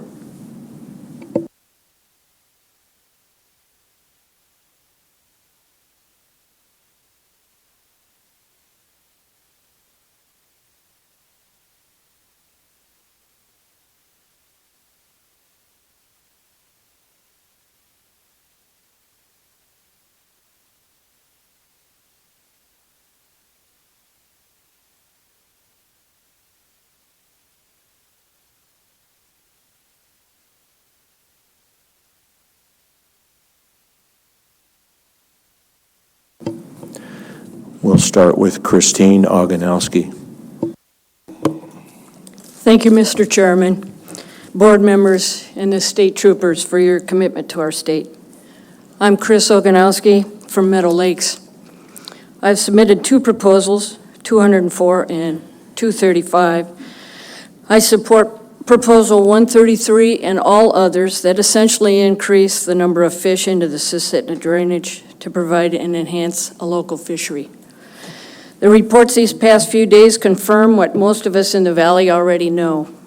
The opportunity to harvest salmon in the northern district is poor at best. To borrow a phrase, it takes fish to make fish. If more Susitna stocks can get into their spawning grounds, more smolts can reach the ocean. Then perhaps more salmon will return for all of us. Thank you. Thank you. Bruce Oganowski. Mr. Chairman and members of the Board of Fisheries, thank you for your time and dedication. My name is Bruce Oganowski, and I live in the community of Meadow Lakes. I am representing myself, and I am in support of Proposal Number 133 and other proposals that will restore the health of salmon runs in the Susitna and Yetna River drainages. I'm a sports and personal use fisherman, but sports fishing is so much more to me than recreation. To me, it is my energy. It allows me to commune with nature, to contemplate, to recenter myself, and of equal importance, to put salmon in my family's freezer. Over the past 10 years, the salmon fishing in the Mat-Su has been poor and king salmon fishing downright dismal. The Deshka and Little Susitna rivers are now the only place that you may have an opportunity to fish and harvest a king salmon, and that is hit or miss. Last year, the silver salmon fishing on the Little Sioux was closed only after 3 weeks of fishing. Our rivers are easily reachable by over 50% of Alaska's population. The communities of the Matanuska-Susitna Borough make up approximately 14% of Alaska's population. The Mat-Su population has grown by 6 times since the 1990s and is no longer a little community. Fish belong to all citizens of our great state. I urge the Board of Fisheries to take action that ensures that we will have sustainable, harvestable population of all species of salmon in the Susitna and Yentna river drainages. Thank you. Thank you. Neil DeWitt. Good afternoon. My name's Neil DeWitt. I live up in Trapper Creek. I'm on a couple of different ACs, and I'm here to speak on my own behalf. I'm in favor of proposals 221, 227, 234, and 238. I'm the author of Proposal 145, which was to, my thoughts on that basically was to help the commercial fishermen with their overescapement we always hear about on the red salmon. My thoughts were open it up a little bit longer to allow us to fish and keep on fishing. You wouldn't have to do anything with the comm fleet after the 31st of July, just whatever misses their nets, we get. So keep it open until either we start getting too many coho or they shut it down for the comm fleet also. Next, I'd like to speak on 234, which the idea there is it's a personal use fishery. It'll help take the pressure off the Kenai and Conceal-Off rivers. It'll be a safety thing on the highways for people getting down there. It'd be closer in the Matt Valley to go. We'd have less accidents, and the troopers would probably have a lot less to deal with. Number 83, I put in the reason for it. I knew it wasn't going to go anywhere, but it was kind of for a paired restriction. If we're not able to fish up in the Matt Valley and the Sioux rivers, we shouldn't have the comfish taken any either. And I know it was kind of a crummy proposal, but that's the way it was. Number 240 is about pike, and I feel some of your info that you got has been flawed. I've been a pike muskie fisherman my whole life. I come from Wisconsin. I go back there every summer to fish. And I know that if there's a deep hole, that's where you're going to find your bigger fish. I also know that they do catch, or they do eat themselves, because the ones that I catch up here, everything that I catch has smaller pike in it. Back in 1999, or there's about, I didn't find it, I actually put in a proposal and I was shot down about pike eradication and how spawning sizes in lakes that were well used or very little use to them. The proposal basically was shot down at that time. I was told that we didn't have a pike problem, or the problem that we had was because of or what we were going to do with the other species if we caught them in a net that I was asking for. The pikes in the lakes and the areas feed on themselves, as I said, and there's, thank you. Thank you. Next, we have Richard Person. Hello, my name is Richard Person. I'm an Eastside set netter. I've been fishing on the Neltich Beach since 1964. I appreciate all your attention and the chance I have to get up here and speak to you, and thank you for your willingness to serve. I'd like to voice my opposition to Proposal 78. I think the current criteria are appropriate, and I'm encouraging you guys to not approve that. I'd like to oppose Proposal 104 as well. In matter of fact, there's so many proposals I'm opposed to, I don't want to sound negative, but so I'm just going to kind of address three general groups. I'm concerned about the proposals to continue to increase the Kenai River escapement. There is a point when we are hurting the return, not helping it. I think that every user group would really like to embrace a 4 or 5 adult return per spawner. That would be a great goal. Currently, we're nowhere near that. I'm also opposed to the proposals to increase the Kenai River large king escapement. We just started that program. It's only been in place for a few years. Let's let it run its course, at least the life cycle of a king salmon, to see if it is accomplishing what it's intended to do. I'm also opposed to changing the 1% rule in the East Side set net fishery unless it's to eliminate it. It's very much an arbitrary rule that has nothing to do with coho salmon management. It's simply a way that was contrived to get commercial gear out of the water. I would like to support Proposal 84.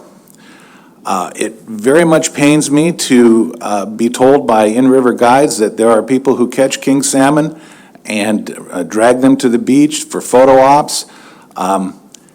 If I knew how much each one of those king salmon cost me and lost opportunity to catch red salmon, I'd probably be up there patrolling the rivers myself. We work hard, lots of people sacrifice to get those fish in the river. For crying out loud, when we get them there, let's take care of them. Please clarify your intent, and I hope it's to make it so those fish, after they've been released, have a good chance to spawn and survive. I'd also like to support Proposal 183, which I will talk more about in the Committee of the Whole, and end my time talking about Proposal 185.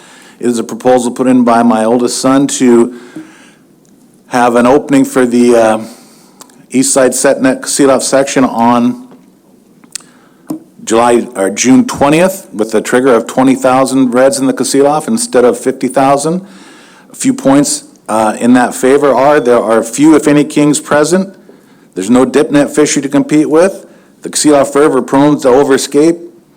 This would help with that. ADFNG is lowering the upper and lower ranges. This would help with that.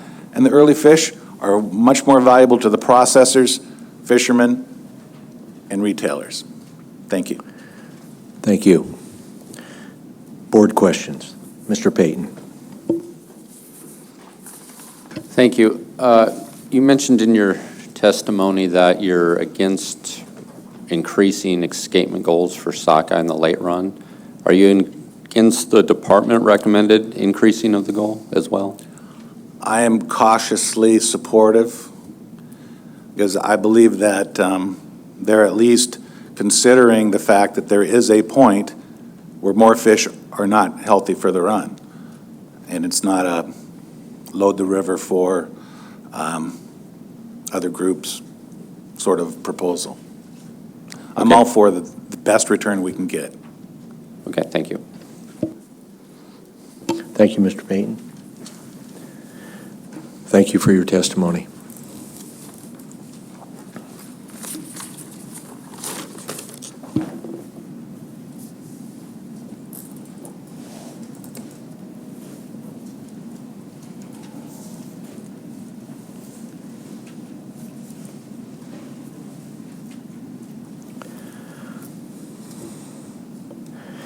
Next, we have Jim Sykes, John Clark, Jennifer Clark, John Gilchrist, and Trevor Roman.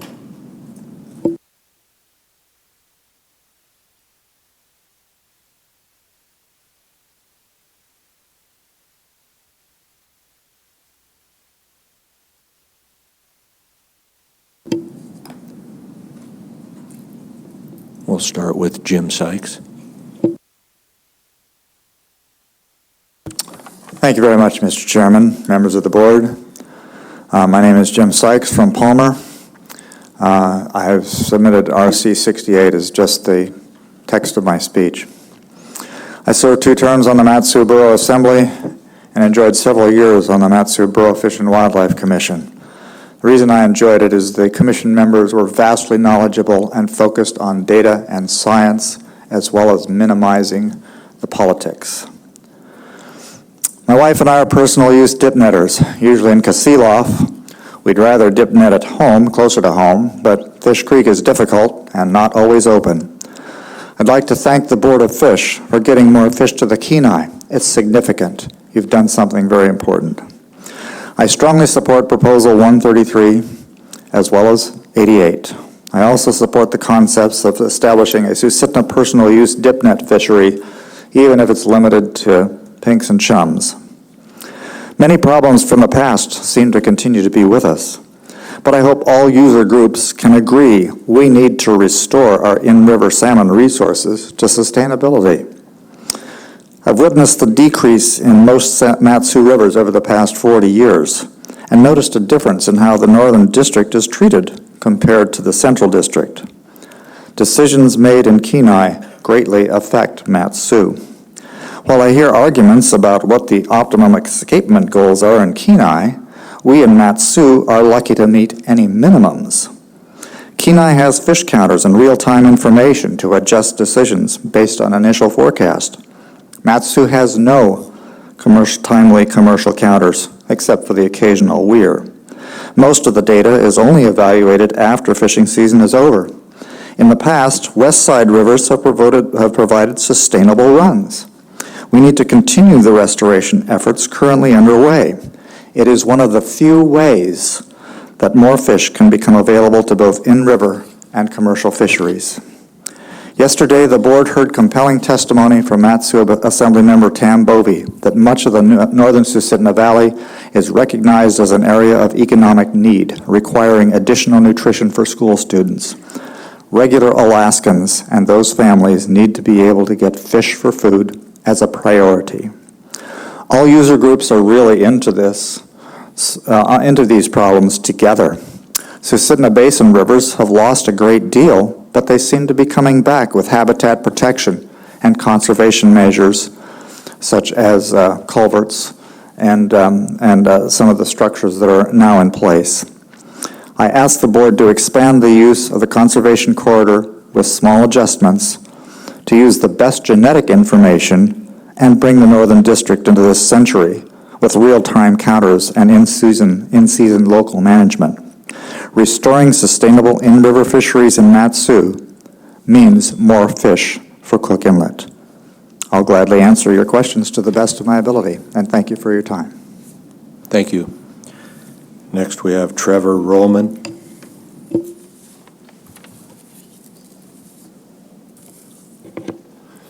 Good afternoon. My name is Trevor Rollman, and I represent myself. I'm a lifelong set netter in the Northern District at Moose Point, about halfway between Kenai, closer to Anchorage, on the east side. I've been on the beach since I was a week old, and I've fished nearly every year of my life. I learned to fish from my dad, Tom Rollman Sr., who you heard from earlier, and my wife and I are teaching our 3 children the work we love. Several years ago, I quit my day job and have been supporting my family primarily by fishing. A big piece of being able to do this has been our diversification into direct marketing. Rollman Family Salmon's primary outlet these past 3 years has been at the Friday Fling in Palmer, where we bring fish to people who have pre-ordered from our catch. Every year, our customer base has grown, and it has been a wonderful experience with very happy people getting local fish from us to fill their freezers. Many tell us stories of no longer being able to get their own, not wanting to fight the crowds or take the time to dip net, and that getting them from us is ultimately more affordable. We also ship our fish to all 49 states, spreading beautiful wild Alaska salmon from family to family across the country. Northern District set netters are a small user group, often wrongly portrayed as the big bad wolf gobbling up all northbound fish. Genetic data do not support this. As a fishery with relatively low participation and low harvest percentage of all species, whether our fishery maintains status quo, is slightly liberalized or drastically restricted, no one upstream from us would ever know the difference. We were once described by a department biologist as statistically insignificant. Yet, the few fish we catch are highly significant to our livelihood and traditional lifestyle, not to mention the people who get their freezer full from us. In the Northern District, we only ever get 2 weekly periods, unless we are closed, which, if for biological conservation reasons, we're happy to share that burden. We never get extra time. In fact, it's against regulation for us to get extra time in August to minimize our impact on coho. Additionally, we suffer net restrictions during the peak of the red run. We would be happy as clams to simply be able to fish our 2 regular weekly periods with full gear. That's 24 hours out of the 168 hours in a week, leaving the fish to swim free the other 144 hours of the week. Again, our impact is veritably unnoticeable. Ultimately, I urge you to please do what is best for the fish and consider the impacts on all of us beneficiaries. In closing, I support passing more fish into the Northern District for all parties up here to benefit, and I look forward to being on committees, working with you, the board members, to help bring understanding to the Northern District issues. Thank you all for your time and service. Thank you. Board questions. Mr. Godfrey. Mr. Rollman, I'm going to ask you 2 questions, and they may be of a proprietary nature, so feel free not to answer them. I appreciate your industrious, enterprising ways of venturing into the capitalistic market beyond just, conventionally what you had been doing regarding the family business. Thank you. But for frame of reference or context, here's my two questions, and if you can answer either one, that'd be helpful for me. If not, I totally understand. Can you give me a sense in a year in poundage, how much poundage you're direct marketing? And if not, or if so, can you also give me a frame of reference in the board, how many unique customers, individual orders, since you said all 49 states, in a year, if you have that data? And if not, it's totally fine. Sure, I'm happy to share that. Like I said, our primary market has been in the Valley and also in Anchorage. We truck our fish home on Thursday evenings, late at night. We wrap up at 3 o'clock and hit the low tide to get out of there, have to time everything just right, drive back to Anchorage, stop sometimes in Kenai to drop off fish to people, stop in Anchorage at like 11 o'clock at night at Fred Meyer, drop off fish to the Valley the next day at the Friday Fling, back to Eagle River on Saturday to drop off fish. So I would say the number of customers is somewhere in the neighborhood of 100 right now locally. The FedEx outside, I'd like to grow that market. I've struggled to do that, but I know there's a huge market out there. It's just a matter of finding people, and the people who get it love it. But right now, probably 15 people is all that I've got on my list for shipping FedEx. I brought somewhere in the neighborhood of 1,500, 2,000 pounds of fish with me to Hawaii this winter to sell at farmers markets over there. Overall, the poundage of fish that I have, probably 15,000 at least, I would say, has gone to the public. Thank you for coloring that context for me. I don't know if I missed, did I get No, all you your nailed questions? it. That was what I was looking for. Thank you. Thank you, Mr. Godfrey. Mr. Jensen. Thank you, Mr. Chair. This is for Mr. Rowland. Do you buy fish from any other people to sell it out of your, within your, the people that do you buy fish from other people to sell? That's a great question. The answer right now is no, I'm not allowed to legally. I don't have my buyer's license, but as my business, if it continues to grow, I may need to, because I can't catch enough prime number ones, that people are wanting to buy to satisfy everybody, or it could get to that point. So I have definitely considered, building relationships with other fishermen on my beach to help fill my orders. Thank you. Thank you for your testimony.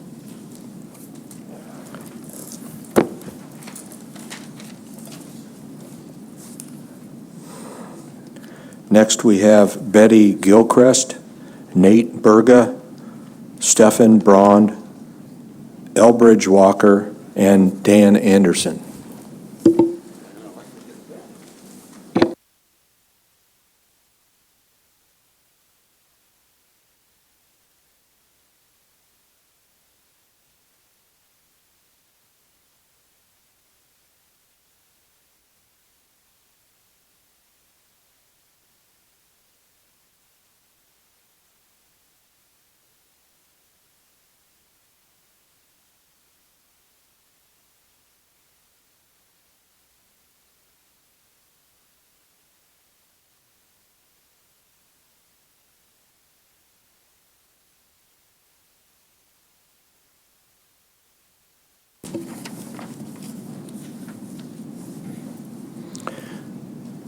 Nate Berga. Good afternoon, Mr. Chairman and Board. For the record, my name is Nate Berga. I am the plant manager for Pacific Star Seafoods. I have been working in Upper Cook Inlet for the past 20 years. During that time, I'm proud to say I'm part of an industry whose annual average economic output in Alaska for 2017 and 18 was $5.6 billion. Also, a very important and often misunderstood fact, the seafood industry was the largest private employer in the state during that time.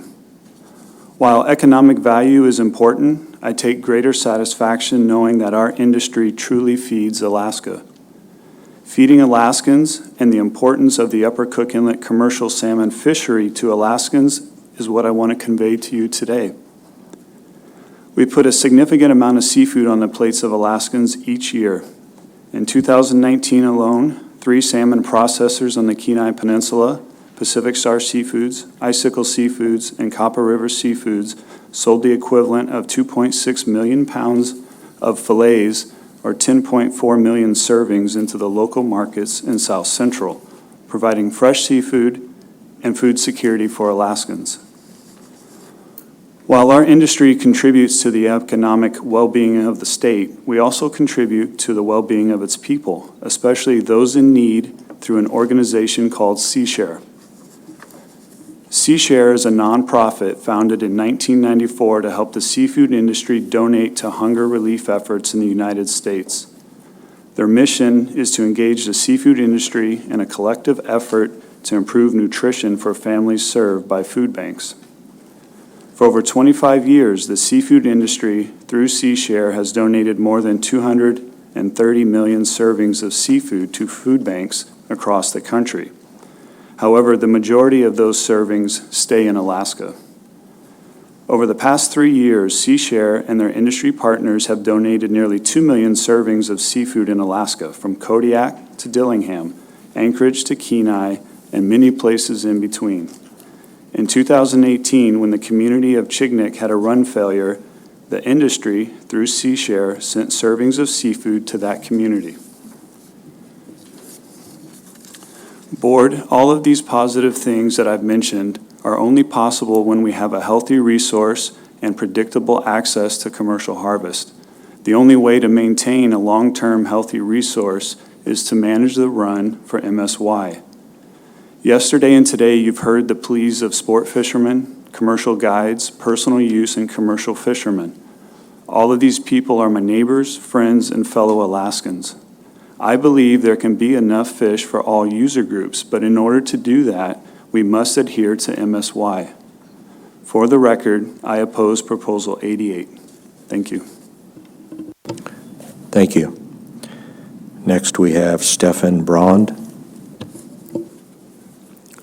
Thank you, Chairman and board members. My name is Stephen Braun. I'm president of Northern District Set Netters.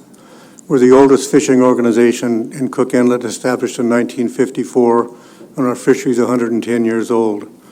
I'm a lifelong Alaskan since 1948, and I'm fishing my 40th year this year on Fire Island with my family.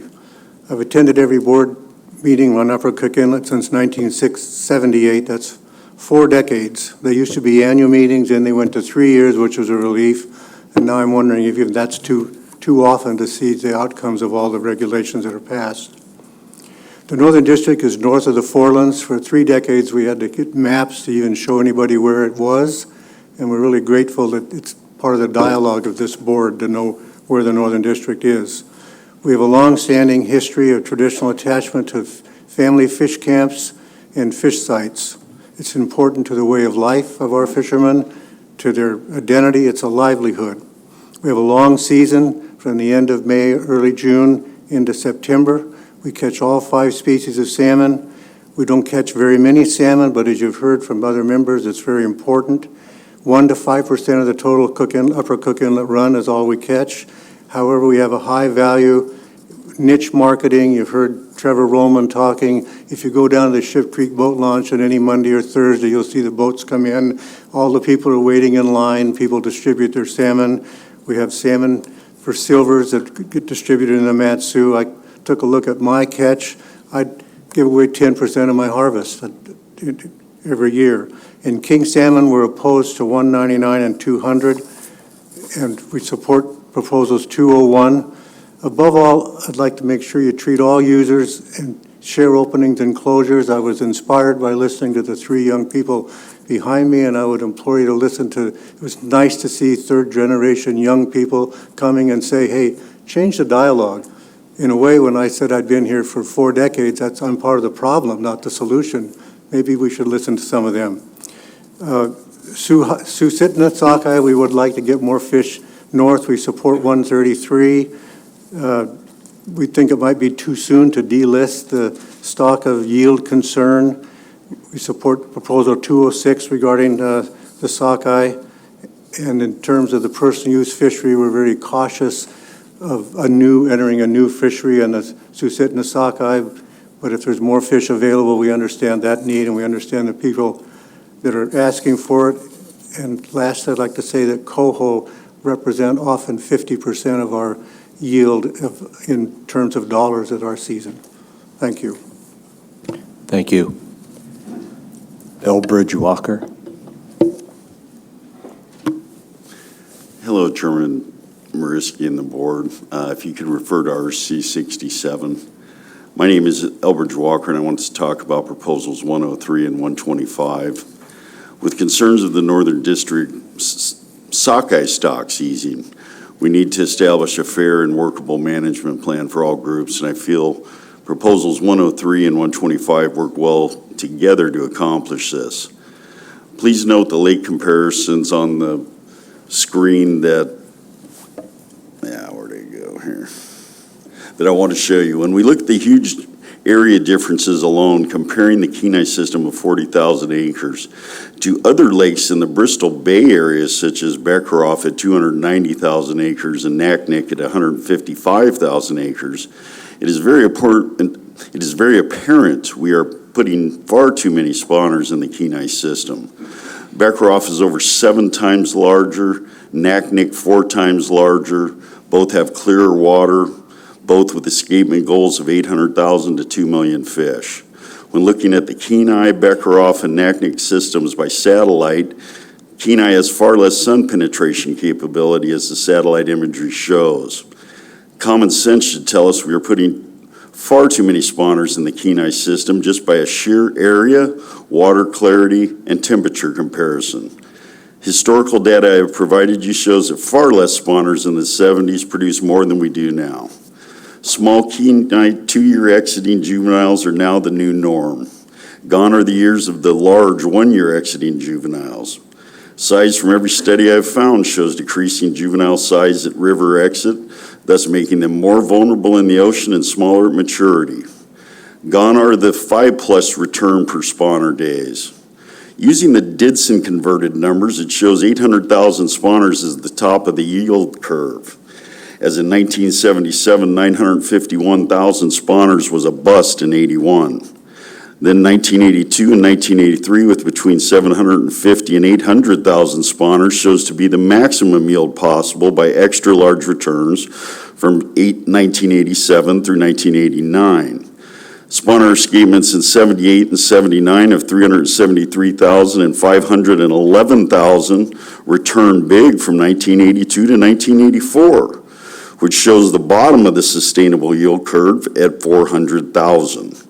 Therefore, I'd like to propose that a new optimum spawning goal range of 400,000 to 800,000 spawning sockeyes be established for the Kenai late run sockeye ending August 15th and managed accordingly to accomplish the largest returns that will benefit all user groups. Angler participation can't catch surpluses that are too large and only in the river for a short period. It is past time to stop trying to create impossible miracles from a system that is far too small to continually put over 1 million spawners in. Millions of fish have been wasted. Last, we need to move the mile 19 sonar somewhere around river mile 4 and 6 and add sonars before the Kenai and Skilac lakes to understand the river's diversity. We have no idea that, where these fish are going. We can't tell you how many are in Kenai, how many are in Skilac. With that said, I thank you guys for your time and your effort. Thank you. Next, we have Dan Anderson. Good morning. My name is Dan Anderson. I'm representing myself right now, and I thank you for your time. I'd like to point out several things. I'm going to start by saying when considering all the escapement goal proposals, 88 through 103, I suggest that we might look at what's worked in the past rather than what we've been trying to do in the last 25 years. If you look at the long-term averages from the historical data back starting in the 70s, late 70s, and then the returns from them runs when the levels were more at what I'd call a BEG, instead of what us humans want, that really produced fish. We've completely shifted away from that so long, we lost sight of that reality because it's such a distant time ago. It's like light years.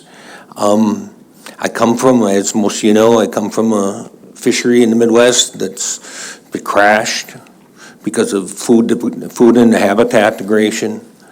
It's very painful. I've experienced it once. I hope I don't have to again. I seen these young people sitting up here a bit ago. I know them. One of them could be my children, although they're not. I've actually asked my two children, I've got three, but my two boys, go find a real job. I'm not going to pass the throne to you. I'm not going to curse you with my problem. The way this fishery's been run, it's very, very disheartening. I'm a third-generation fisherman from, roots from way back when, and various places. I brought my kids to Alaska, figuring that this would be a place for them to continue maybe our heritage, if you want to call it that. The other thing that really, with sitting at all these meetings that I have done for, it seems like an eternity, all of a sudden, a number of cycles ago, I started hearing this term, fill my freezer. I'm like, what is that about? I never want to fill my freezer, because usually when you do that, you don't know what's at the bottom. And when you come to figure out what's at the bottom, you don't want to eat it's the bottom. And when it gets to that point, I do hear people telling me that the Alaska Zoo here gets to a point in the spring, May-ish, that they refuse to take any more fish to feed the animals at the zoo because they don't have animals to eat them enough or capacity to hold it. So what's with that message? That to me, that is something that's not sustainable or reasonable. And for example, me and my two boys went on our first ever moose hunt together. It's the first time it all meshed. And we didn't have a successful moose hunt. So my freezer's not full of moose. Sad to say, and I'd call myself maybe a mediocre hunter at best. Not getting full of myself, but I'm not. It's part of the experience, and it's happened before. So I don't expect that. I consider it a privilege to have the opportunity to try to have something, to harvest something. But I don't expect it. And when you start getting that entitlement mindset, to me, that means you lose sight of reality of what's really obtainable for the long run. So I ask you to consider what I had just told you, and I'll be here and commenting all through the committee of the whole, whether you want to hear me or not. Thank you. Thank you, Mr. Anderson. I was hoping by having you continue, you'd maybe give us a recipe for stew or something there for that. I would have to get that from you because I think you're the one that got the moose. Okay, board questions. Mr. Payton. Yeah, thanks, Dan. Well, I have 3 chest freezers in my garage, and all 3 are currently full, and I happen to bring moose in today, and I will gladly share some with you. Oh, you're a gentleman, sir. Thank you. Other board questions? Thank you all for your testimony. Appreciate it. Time for a 15-minute break. Thank you.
Welcome back, everyone. We have 7 of 7 board members present. It's 2:39 p.m.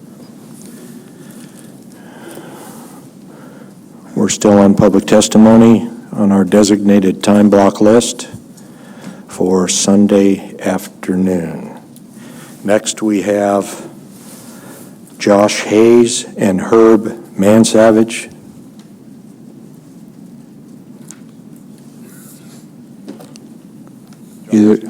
Okay. Josh has testimony for the Cooper Landing AC and his personal testimony to follow.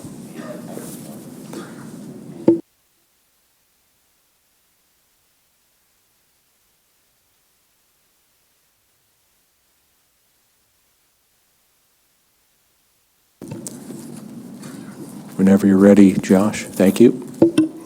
All right. I'm Josh Hayes. I will be commenting first via the Cooper Landing AC as a member. I was asked to do so by the members that could not attend. The first thing I want to address with the board is that I did institute an RC, which was RC 36, on proposal 106. It has been brought to my attention by the department or by the staff that possibly might not be accepted due to the way in which it was collected and submitted to the board. If that's not acceptable, I'd just like to look at 106 kind of as a whole and see what the premise and what our basic heart was when we wrote that proposal, which was an increase in escapement goals for sockeye salmon. So I'll start with that. So on 106, it would establish a Kenai River late run king salmon. We had amended to say that it would establish an optimal escapement goal range of 15,000 to 30,000 fish. Again, if this is an unacceptable deal because of the RC and the way it was submitted, I would just like to look at the overall heart of this as it was written by the body itself of the AC that asked for an increase in the lower end. Proposal 90 was also put forth by the Cooper Landing AC. It's an increase in number in fish of in-river based on increasing the sustainable escapement goal for sockeye salmon.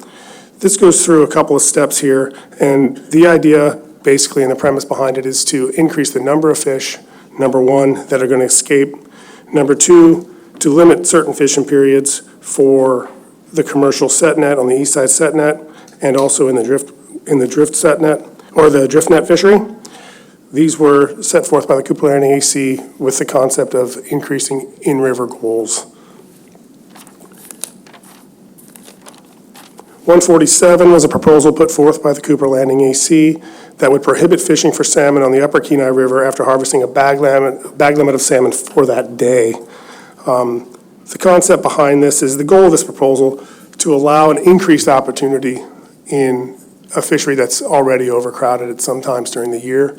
The catch and release of salmon is something that takes up space for other anglers' opportunity.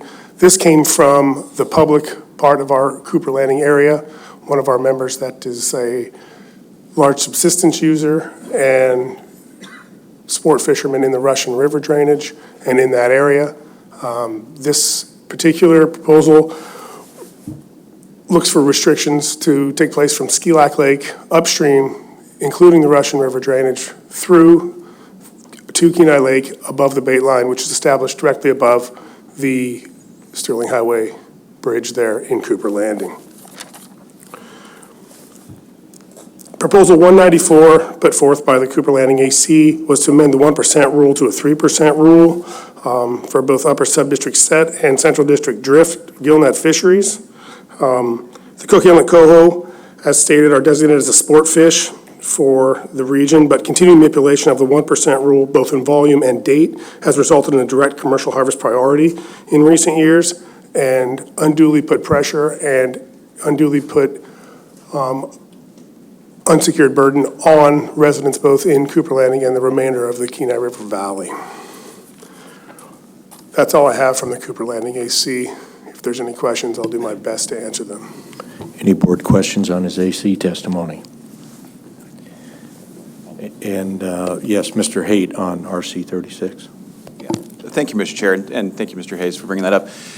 Yeah, there's times when advisory committee members may meet at a time where they haven't actually had an open meeting notice, which is a requirement for advisory committees. And so any action that group takes simply is not an action of the advisory committee.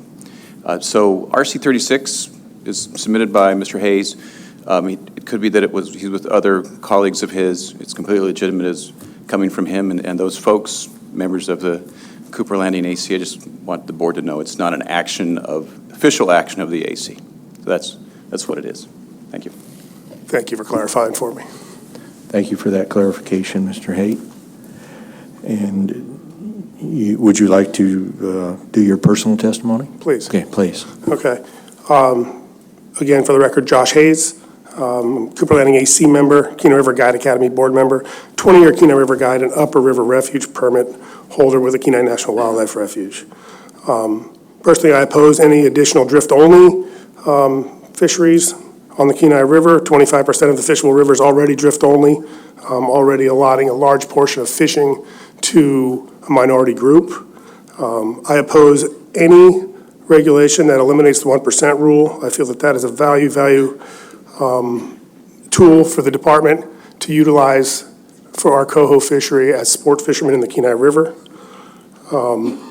I support establishing OEG for late-run Kenai king salmon, increasing the lower end of the escapement goals for in-river sockeye in the Kenai River, and establishing a defined period in hours of commercial fishing per the board department direction.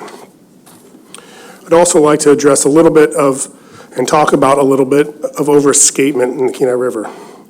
Based on department definitions, overescapement is escapements that are above the range of the current escapement goal. Therefore, as we adjust escapement goals, we then adjust what overescapement would essentially be. Although overescapement is easy to detect, the biological and fishery-related effects of overescapement are much more difficult to detect and assess. As seen in the review of salmon stocks in British Columbia, as well as the 40 stocks in Alaska, the collapse of any of those 40 stocks within Alaska could never be attributed to overescapement. In the report of the escapement goal review of Kenai River late-run sockeye salmon, 2005 Board of Fish, document 07-12, a serious technical issue associated with the analysis of stock recruit data for the Kenai River stocks of sockeye salmon is lack of information associated with large escapements. By accepted scientific standards, scientifically determining salmon escapement levels that provide for MSY from brood year information require that large escapements have frequently failed to replace themselves. Such failure is the working definition for large escapements. In more than 30 years of collecting data on the Kenai River sockeye salmon, no such failure has ever been observed for any brood year, regardless of its estimated size.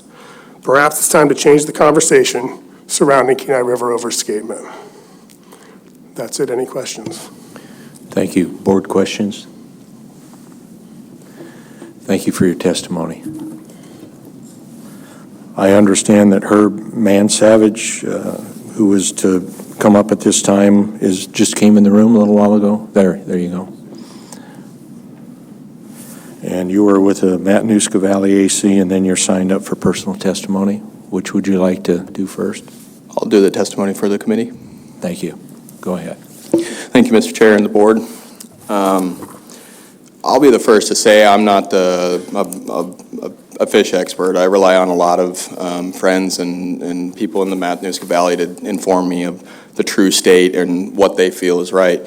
I feel like our committee has done a very good job putting together some of these proposals for this board cycle, and I kind of just wanted to go over them very generally and just give our kind of thoughts on how we felt about them. We have a lot of other members that have come and testified, and like I said, I kind of just want to generalize it for the board. The first one being Prop 123. This isn't our proposal, but we feel it's a very important proposal to be considered from the sense of conservation and creating a stone just to start that idea of a conservation corridor. Again, I don't know the ins and outs of how that would take place. I just think that needs to be seriously considered for the Upper Cook Inlet and in-river users of the Mat-Su Valley. The second one would be the Prop 124, and that's amending the CD GFM for amending it for in-river users, just allowing more verbiage and language there for include in-river users. And I guess it kind of goes without saying that, the Matsu Valley is a sport, a very sport-heavy place for fishing, and I think just having that amended inclusion for the CDGFM would be a very positive thing.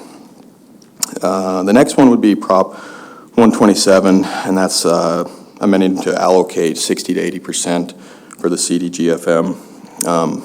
Again, this is kind of along the lines of the conservation corridor.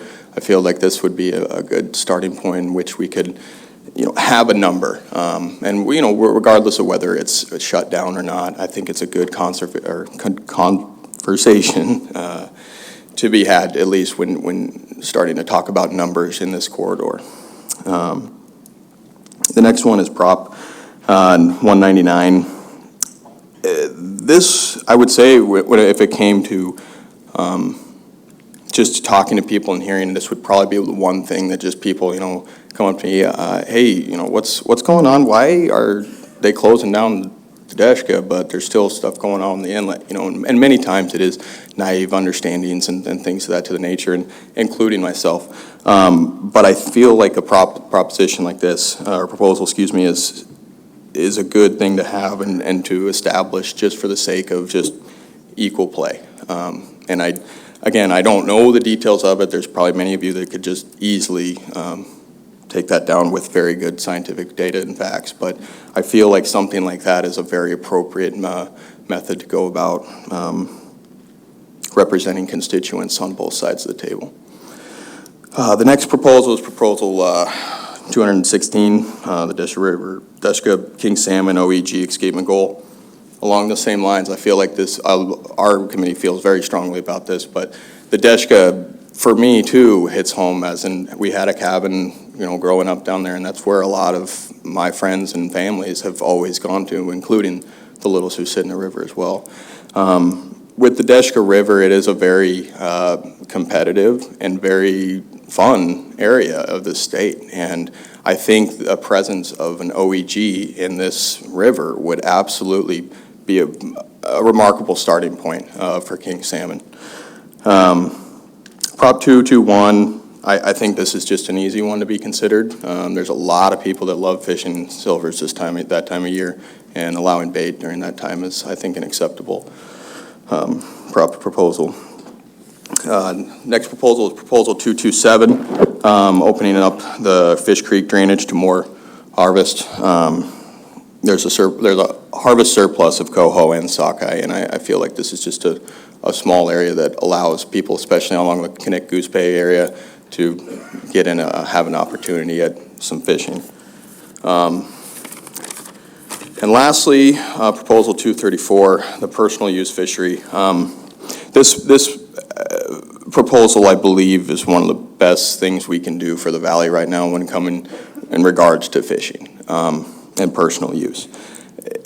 People really do want to just fill the freezers. It's that easy. They want some fish in the freezers, and a lot of times, a chrome chum is just as good as a handful of sockeye that they just had to go do a suicide run to the Russian River because they're busy. And I think with the times and the allotment for this fishery to go on, I think it's a very, very reasonable approach to starting a PU in the Matanuska Valley. Driving to Kenai, especially just the road in regards, I don't want to highlight safety too much, but I mean, there is a lot of consideration there when it comes to driving that far for a resource that is very available.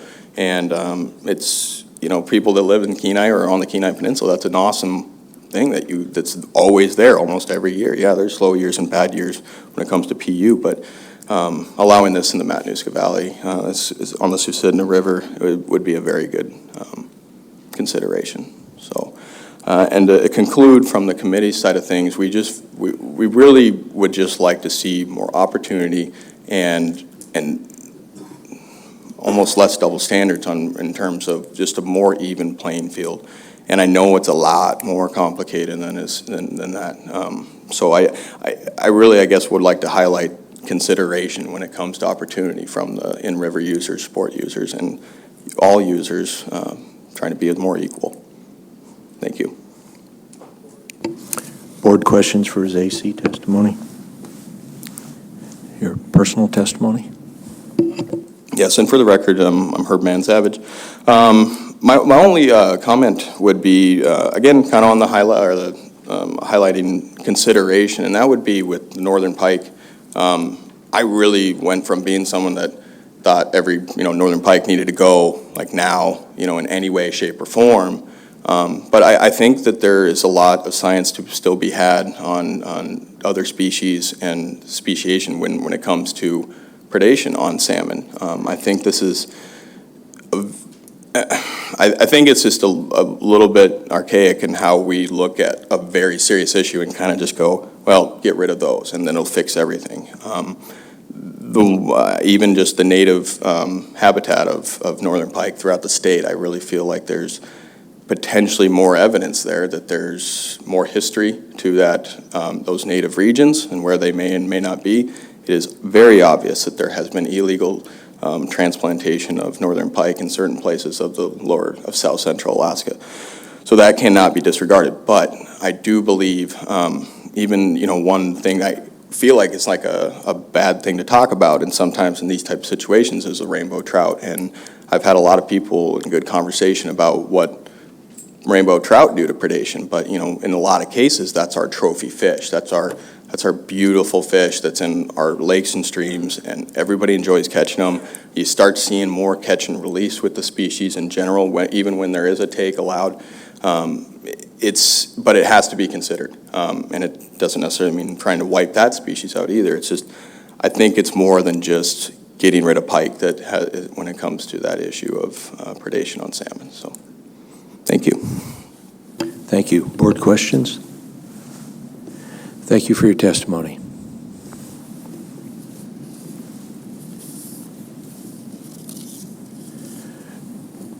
And now we'll go to second calls from our designated time block list, and we'll start with folks from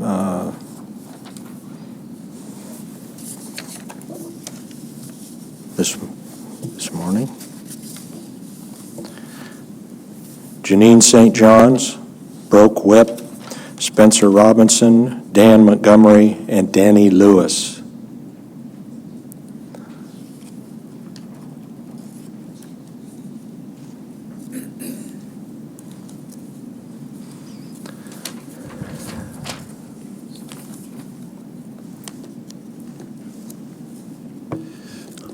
Thank you, Mr. Chair, board members. My name is Dan Montgomery.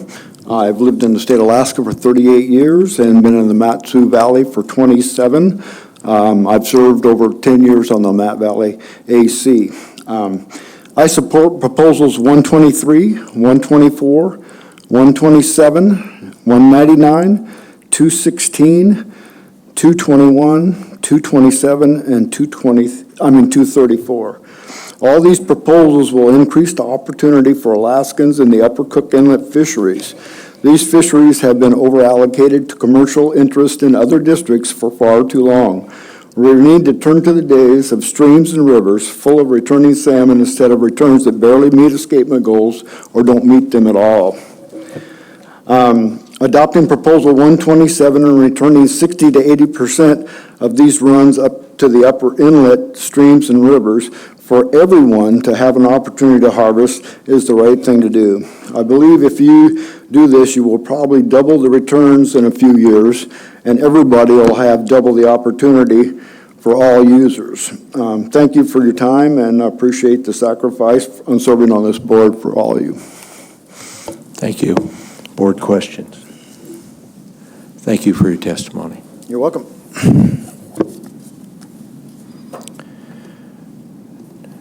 Second calls for Vern Halter, John Clark, Jennifer Clark, John Gilchrist, and Betty Gilchrist. Okay. We now move to our general testimony list. Second calls.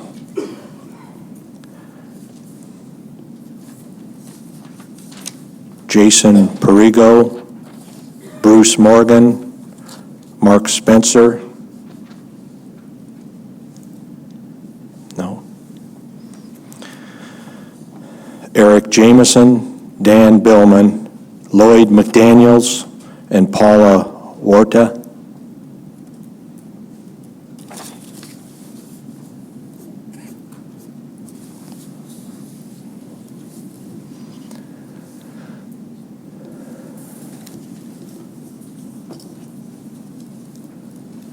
Start with Eric Jameson, if he's present. No? There. Good afternoon. My name is Eric Jameson. I'm representing myself as a Kenai River sport fisherman that does catch and release. I cannot support Proposal 104 as written. I believe personally that the department has plenty of tools to manage the fishery and in my opinion has done a pretty decent job the last couple of years. I also support Proposal 108. On years of low abundance, I think the burden of conservation should be equal between all user groups, between sport, personal use, and commercial. Thank you. Thank you. Dan Billman. Good afternoon. Thank you, Mr. Chairman, members of the board. My name is Dan Billman. I'm Vice President of the Northern District Set Netters Association. Lifelong Alaskan, born and raised here, and have been fishing on my piece of mud, as I say it, since 1974. It is mud. I don't fish on sand or gravel, and so it makes it much exciting sometimes. Seen a lot of changes, and the board cycles always come back to the same discussions, it seems like. I support, my personal testimony doesn't represent the board.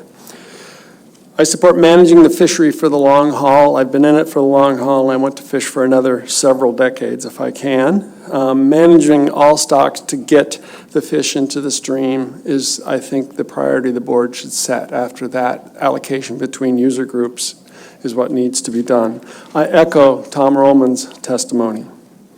Specifically, I have 2 points. First, the entire resource of Cook Inlet salmon is entirely allocated at this point by the board, whether through direct allocation specifically or through the way the management plans are written and done by the department. Establishing a new fishery somewhere in Cook Inlet will create in future more allocated discussions. So I request the board think carefully about that. Specifically, Proposal 234 does state, as it is written, that the fish should come from the commercial fishery to be able to support that fishery. Secondly, the management of the Northern District set net fishery, as it is currently done by the department, and the management plans, offers me an opportunity to fish and be an economically viable niche fishery. I've changed much over the years from fish pews and making my money by tons through 9 years of college, higher education, to now a small number, high-value niche fishery. Every fish is handled carefully. It is bled and iced. It is a fish I would put in my freezer, and I would serve my friends. I have a long list of people that want these fish, and it is a very good fishery for me. So I think I'd like to see that I remain part of the allocation of those fish moving into the Northern District and into Cook Inlet to be able to keep my fishery going. Finally, we are a small fishery, highly regulated, and low catch numbers. We have had no extra fishing time in decades. I could go back and get the exact date through my records if you'd like. We are regulated to maximize our inefficiency, but we are viable. We enjoy what we do, and I would like to keep doing my fishery for years to come. I thank you for supporting that. 2 postscripts on that that Steve Brond, our president, was not able to mention on behalf of the board of the Northern District Set Netters.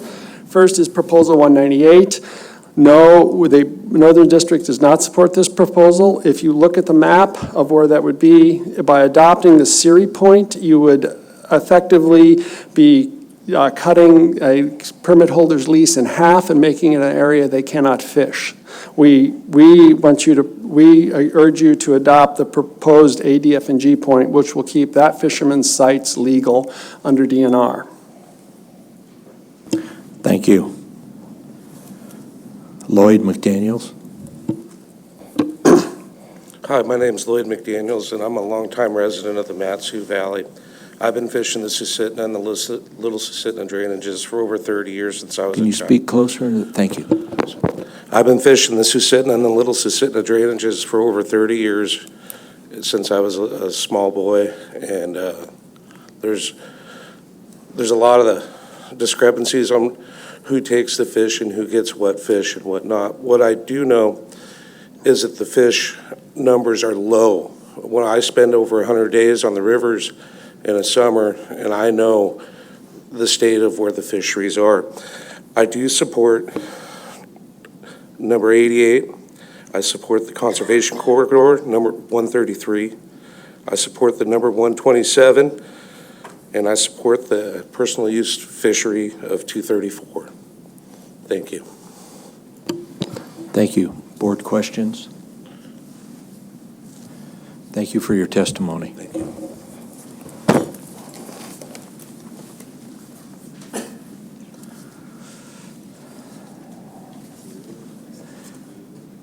Continuing second calls, next we have Gary Swan, Joe Connors, Roland Ma, Dyer Vandeveer, and Steve McClure.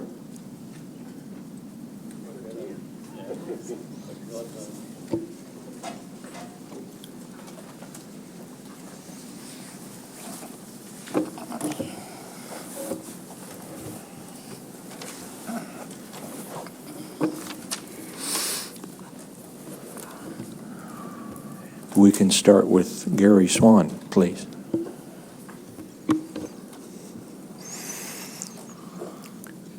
Mr. Chairman, board members, thank you for this opportunity. I'm Gary Swan of Wasilla. This is my first time before the board. I spent nearly a 40-year career here in Alaska, supporting air rescue operations with the Alaska Air National Guard. I retired, but prior to that, I raised 4 boys here. They're all adults with their own families today. Each one of those boys' first job was as a set net crewman for a family friend of ours.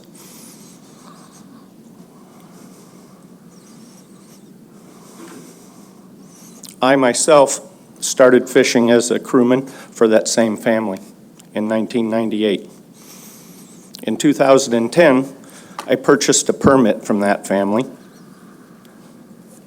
My youngest son has fished in this fishery since the age of 16. He's now 37. This last year, he purchased the other permit from that family. His wife also, a lifelong Alaskan resident of the Mat-Su Valley, and they fish together.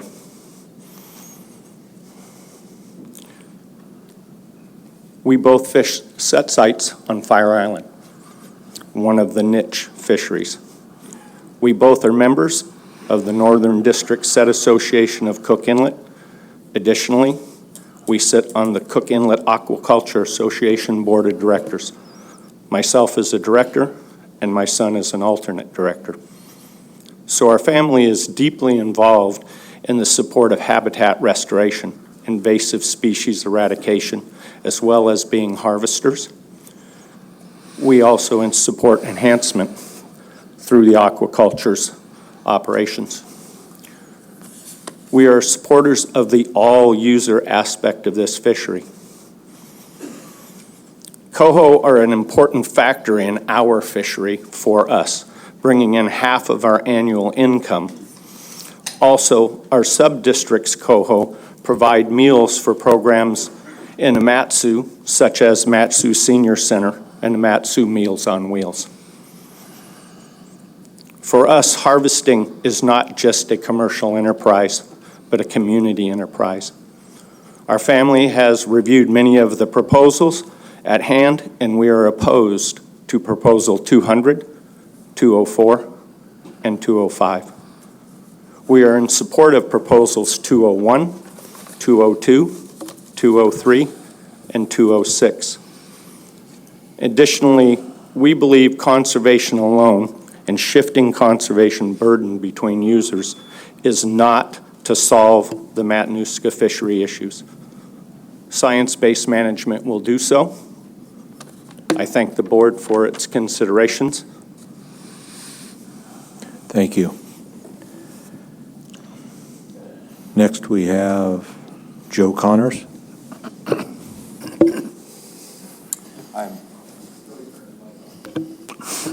I am Joe Connors, Chairman, members of the board. Thank you for your diligence and hard work in ensuring that the fish resources of our great state are properly protected and managed. I am a business owner of a fishing lodge located on the Kenai River. We provide lodging and charter fishing. I bought the property in Sterling in 1972. It's truly unique. I've had 3 generations of my family there, and it's my hope that I spend the rest of my life there. It's just a once-in-a-lifetime wonderful place. So I'm running the business, and we've seen a lot of, we're having less and less opportunity. I used to start running charter trips mid-May. Now we run our first ones second week of July. So our opportunity's been greatly decreased, but the costs associated with running that business have skyrocketed. I have a few facts you might not know. We're charged $1,100 per guide. That's this coming year. That's $300 more than the past year. Our vehicles, even though they might run less than 200 miles a year, are not allowed. We have to pay commercial license. We have to have a commercial license. So we don't get the opportunity to have a once-in-a-lifetime license. We have to buy a license every year. And that's more, it costs more for the 1 year than the entire multi-year license. The state charges through a park registration $100 per boat. There is a boat launch fee per day. There is a parking fee per day, and that's not only our guide boat vehicle, but the client's vehicle. Effective this coming year, I'm told there's going to be a fee for our docks. The feds charge us a per person per day seat fee of $3.25. The Kenai Peninsula Borough, we have to pay a sales tax for short-term lodging and guided fishing. And we are the only entity that does not have the cap of $500 apply. So an example is if we had a family of 4 purchase $5,000 worth of furniture or $5,000 a car, they'd pay $15. Our people pay $150. So anyway, there's just a lot going on that is making it very difficult to be in business. And it's my contention we're a viable part of the industry and we should survive also. Thank you. Thank you. Next, we have Roland Ma. Thank you, Mr. Chairman, members of the board.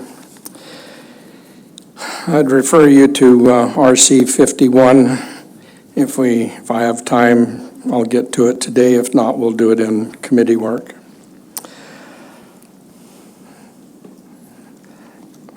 What would I ask? I would ask that we keep MSY as the standard. That's what's brought us to the dance. That's what's going to, I think, help us into the future. Well, what does that mean?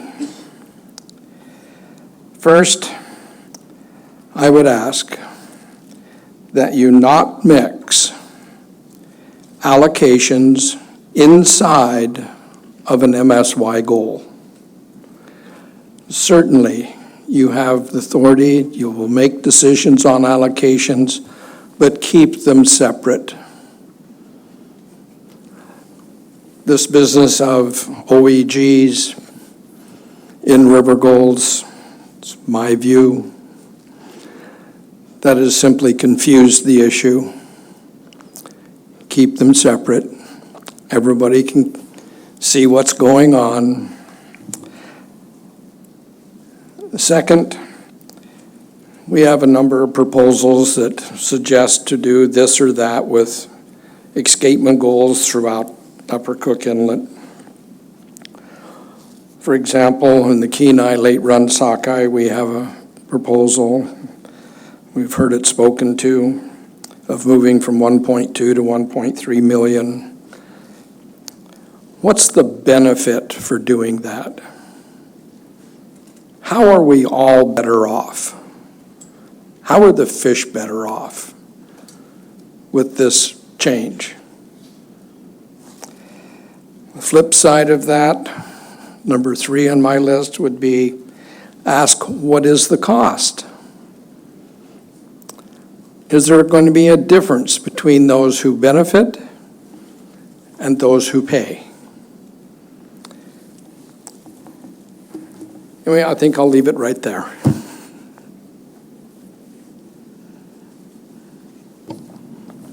Thank you. Dyer Vandeveer.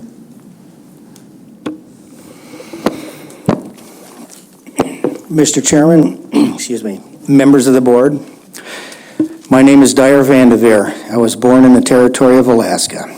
I've been fishing Cook Inlet my entire life. I am part of the fabric of this community. Commercial fishing is part of the fabric of this community. My first Board of Fish meeting that I went to was in 1978. I came back from that meeting with the realization that there would never be enough kings for everybody in the Kenai River who would want to catch one. This brings me to the subject of minimize. The drift fleet used to catch, what, 500,000 cohos. We're down to, last year around 88,000? That's for the drift fleet for the whole inlet. And not all cohos are headed to the Mat-Su. I'm not sure if people realize of the years that the Little Sioux was enhanced. Naturally, when that stopped, not as many cohos were destined to return. So to set the bar that high for expecting that amount of fish to be coming back that were enhanced is disingenuous, I think. And even by the Mat-Su Fish and Game Wildlife Commission, the drift fleet only catches around 22% of cohos. And I think there was the mark recapture some years ago that put us around 15%, if I'm correct on that. The vast majority of all the fish heading north swim right by me, right by the fleet, because we're not out there fishing all the time. So most of those fish are going by. So I'm not sure how much more we can give.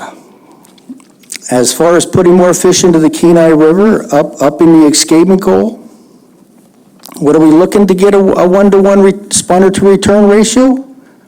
What does that leave anybody?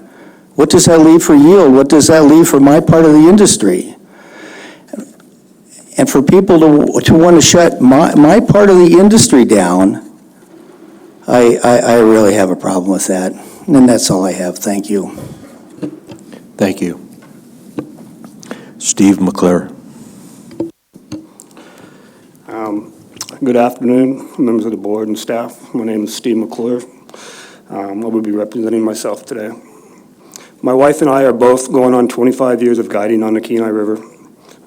I've attended every Upper Cook Inlet Board of Fish cycle meeting since the 1990s. I believe that participation in this process is extremely important. I would like to apologize for missing my first call yesterday. Today I would like to talk about Proposal 104. I have 3 areas of concern with it that I'd like to go over briefly. The first one is I believe that 104 would unnecessarily hamstring the Alaska Department of Sportfish by requiring a June 20th date of the run projection. Why not give the Sportfish Department the flexibility of making that call with real-time data as they deem appropriate as July approaches, without a predetermined date in set regulation? The second one would be the 36-inch provision. You know, in theory, this sounds really good to give the department another tool for the toolbox. But when you look at it in real-life data, you have a commercial fishery going out front. You have a July 27th being the new midpoint of the run with the new current location of the sonar distance site.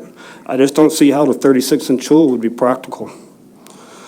My concern is that if the return is bad enough shape but it's being restricted in-river, wouldn't it be more prudent to just go to catch and release or a total closure instead of targeting kings in a certain age class?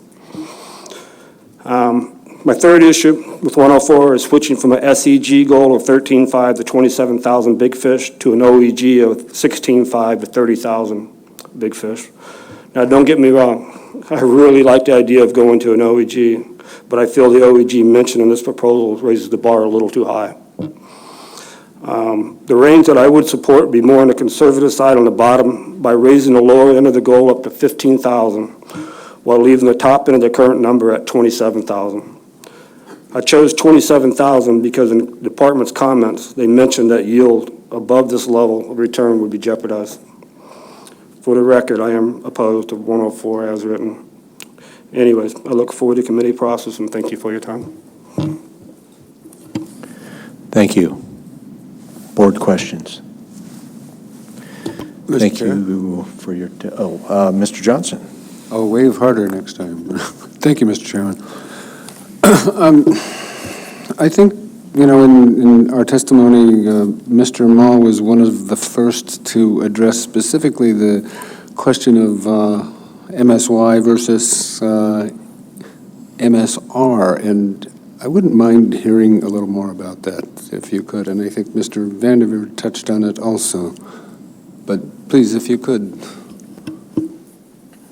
Through the chairman,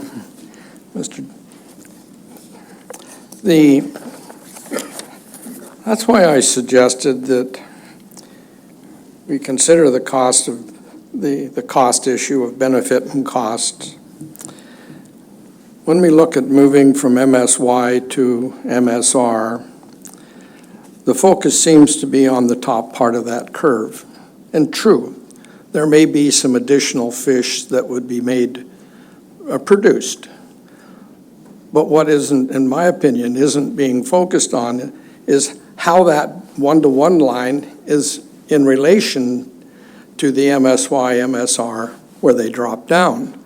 And if you look at that, and I've looked at that through a number of stocks, it looks like to get that 5%, we're going to cost about 20% in total yield, which gives us then a negative 15% yield by making that policy decision. I don't know if that's a good idea or not. I don't think it is. I would love to have that discussion, but that's part of it. Yeah, I'd like to hear more about this too. I think the other day, Mr. Erickson taught me a new word, asymptote, which I believe is a point on a curve or a trend in a curve where you approach zero under certain circumstances. And in the world of fish, it seems to be that point at which adding more fish into a system ultimately costs you fish in the long run. At any rate, that's an area I'd like to continue to explore as we go on, but thank you for your answer. Sir. Please. I'd like to respond to that through the chair. I also went and did some Googling on that one. This comes to us out of the field of mathematics, and it's one of those probably a half dozen conundrums that's in math, and there is a point whereby you can adjust the variables as best you can. But it was described, I have several sort of quotes of that, but I don't know if this helps. It's like looking down a set of railroad tracks. We know at some point it looks like it's going to come together, but in reality it really doesn't, because the further you approach it, the illusion just keeps moving away from you. That's the conundrum. In fisheries, and this occurs in three primary areas of our lives: in the field of finance, in cost-benefit analysis, it occurs in biology, and it occurs in statistics. And so the issue is, we can get to a point to where the expected outcomes no longer have a relationship to the inputs. And in the world of finance, it's just called a bad decision or a poor bet. In the field of biology, it's maybe a spawner recruit ratio. Even though we may chase a better number, it's like going down the railroad tracks. You never quite get there, and the illusion keeps moving away from you. And why is that? Maybe because the track we're on is the wrong track. There's been, and I don't mean to be judgmental, but a lot of people have been assuming that the fish problem is the lack of spawners. Is that really true? In the world of statistics, there's some other examples, but and where do you enter the railroad tracks? There's a couple of comments on that. One would be, we find in the literature, when we look at this issue, it's not when we're managing in the MSY realm. It's when you start shifting one way or the other, that possibility now increases. The probability of doing that, of getting yourself caught in one of these little conundrums, becomes very real. But then how do you get out of it? We're not that clear on that issue. Thank you, Mr. Ma. Thank you, Mr. Chairman. Mr. Godfrey. I'm going to continue the line of questioning. My colleague brought some things to mind, and Roland, I'm just going to continue with you. And maybe it was a missed opportunity by myself from an earlier public testimony individual, because he said something that caught my attention. I couldn't quite formulate a question, but it still resonated with me. And now I can formulate a question. He's not up there, doesn't matter. I think we're going to get a committee of the whole. You are, though. And what my colleague was just saying about this point is, there's a point of diminishing returns and there's a point of detrimental returns where you don't get a 1-to-1 or 2-to-1, but all of a sudden you get a flip. It's kind of like the event horizon into a supernova, where that's the precipice, and you go beyond that. There's almost no point there's a point of no return, right? And a general principle in science is Occam's razor, that the simplest solution that requires the least assumption is generally, in science, the most correct. In biology, there are variables that can't, won't ever be captured. It's not an exact science. Short of mathematics, there is no exact science. We can accept that on faith. But the individual earlier this afternoon mentioned NACNIC. And he was discussing the management practices in that river and the returns and the yield, and contrasting it with Kenai. And I'm obviously new to the board. I don't have the historical context. Some of my colleagues may.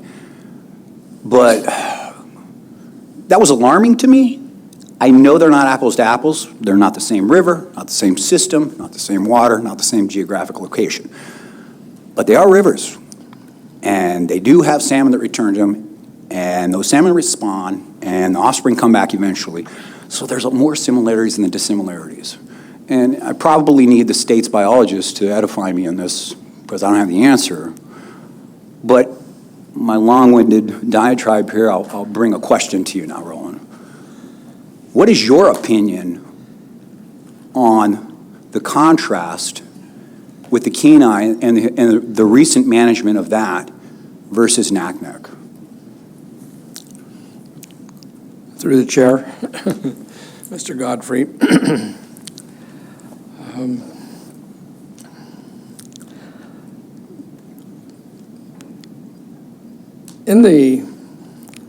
These are very living, dynamic systems that we're dealing with. At any one given point in time, if there's 100 variables that are controlling us one way or the other, controlling the lives of the fish, how well do we understand those variables? You know, we try as best we can with mathematics to build models, but that does not capture the totality of what these salmon are entering. We have a sort of, in my mind, I have a perception that the ones we know about, we can do something maybe with, but some of them we can't. And some of those things will trap us in the railroad tracks. We may have that going on. The inherent productivity of a clear water system versus a glacial system. For example, how that deals with this warm summer we just came out of. Wow. How do you adjust a variable in a model to do that? When we've got tens of thousands of fish that are just there, dead. They're not spawning, never will. We're not very good at handling those kinds of things. I'm not trying to be evasive. I'm just saying there's some things we know about and there's some big things we don't know about. It's the things we don't know about or the perturbations that come into a system that often cause us to, ooh, wow, that's different. But we're not really good at reacting to those, in my estimation. Thank you. Your answer is perfectly fine. I wasn't trying to pin you down. I just, on the heels of my colleague, just thought I might ask that of you, and I appreciate that, Roland. Thank you. Thank you, Mr. Godfrey. Other board questions? Thank you for your testimony.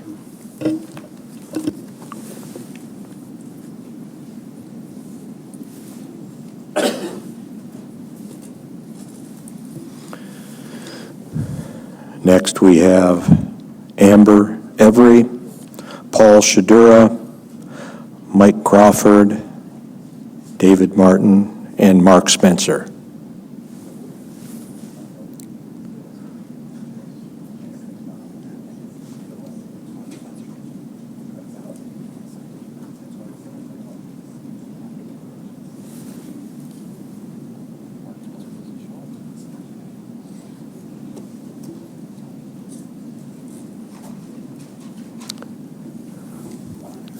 We'll start with Amber Every. My name is Amber Every, and I'm a mother of fourth-generation set netters, and that's why I'm here today. I have lived in Kenai the majority of my life and have witnessed these fish wars for many years. I am here to say our community, the state, and the next generation deserve better. Upper Cook Inlet commercial fishing has been around for 150 years. Upper Cook Inlet set netters consist of 735 small businesses, of which 83% are Alaskan residents. We actually aren't these terrible people we've been portrayed for years. We are community members who are mayors, doctors, lawyers, nurses, coaches, and hardworking families who cherish the time on the beach with their families. You board members have a choice to listen to the rhetoric by an organization whose main goal has always been to eliminate set netting in Cook Inlet, or you can look at the data that many smart biologists sitting in this room have spent sometimes their entire careers putting together. I am asking each and every one of you board members to rise above the fish wars and the fish politics and carefully consider the biological data. Our next generation depends on you. I've spent many hours looking at the data and have compiled RC 53, 54, and 55. I will hit upon the top 2 proposals that would completely eliminate my business. Proposal 88 would substantially increase the sockeye in-river goals. I think it's very important when talking about this proposal that we are clear this is talking about allocation above River Mile 19. There's an in-river sport fishery below the counter that is not included in this allocation. Currently, the dip net fishery takes place at the mouth of the Kenai River and is also not included. The proposer is asking for an allocation of $250,000 up to 1.25 million sockeye above the counter. This request would most definitely put the commercial fishery on the beach, which I believe is the main goal. Their current in-river goals allows an allocation of $200,000 to $800,000. The highest harvest to date above the counter is $379,685. Proposal 104, Kenai River Chinook salmon. Where do I begin? A wild, beautiful fish that we must be responsible with. What has happened to the early run salmon on the Kenai? Sport guide fishermen told me yesterday they are 100% the reason the early run is in the shape it is today. So can we learn a few things about that? We have one of the most powerful sport fisheries in the country taking place in our backyard, who can harvest a lot of king salmon in a short amount of time. Staff comments, page 264, has a breakdown of the large king salmon harvest. From 1998 to 2013, in-river fishery harvested 74% of the large kings, and Eastside Centeners harvested 26%, contrary to what we heard in yesterday's public testimony. In 2014, wide sweeping changes were made to late-run king salmon plans. In 2017, once again, major changes were made with large Chinook goal. Can we give some time to see these changes come to fruition before drastically changing them once again? Thank you. Thank you. Next, we have Paul Shadura, and he will be providing testimony for Kenai Soldotna AC and his personal testimony. Thank you, Mr. Chair, members of the Board of Fish. My name is Paul Shadura. I'll give my personal testimony first. I'm a 52-year commercial set net fisherman on California Beach. My family has been fishing in the community since my grandfather, who was a Russian priest, was sent to tend to the souls in Cook Inlet, 1906. At that time, he subsistence fished. Eventually, he was a trap owner. My family were trap owners. And then when the traps were gone, we were a set net fishermen. And hopefully I can continue with that. As a sockeye spokesman today, I want to make clear we're a community association, an ad hoc. I'm a spokesperson for that association. We represent roughly about 30 permit holders, which are half of the 65 deliveries in the South K Beach statistical area. And quickly, I want to talk about the proposals that we do not support. Proposals 78, 88, 104, 121, 129, 154, and 195. We do, however, support proposals 182, 183, 185, and 109 and 112, which we were a part of. And in Proposal 109, just briefly, I've been before the board before. In the times of king salmon restrictions for ours, we'd like to see a surgical approach to allow both the Kenai and Kasilof sections to be managed independently based on abundance. Now, in our view, if one area to receive a certain amount of hours, that the department would have to give that same amount of hours to the next section. That was never our consideration, it's never our intent to restrict one area out. Nor is it for us to have 96 hours as the department has commented on. Absolutely inaccurate. And when the Kasilof fishery is open, that's 66% of the east side set nets.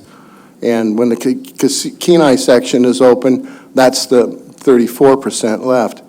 That includes the East Boulder Point section. So quite frankly, that's a lot of gear to be taken out of the water one way or the other. Just trying to find some relief, especially if it's your intent to reduce hours in that king salmon management plan. And with that, I want to talk a little bit about some things about maximum sustained yield. And quite frankly, the Fish and Wildlife Act of 1956, Section 7A requires the Secretary of the Interior to develop measures for maximum sustainable production of fish and make economic studies in the industry and recommend measures to ensure stability of the domestic fisheries. Now, these are the acts that developed the Magnuson-Stevenson Act. Thank you. I'll submit that. Thank you. Your AC testimony.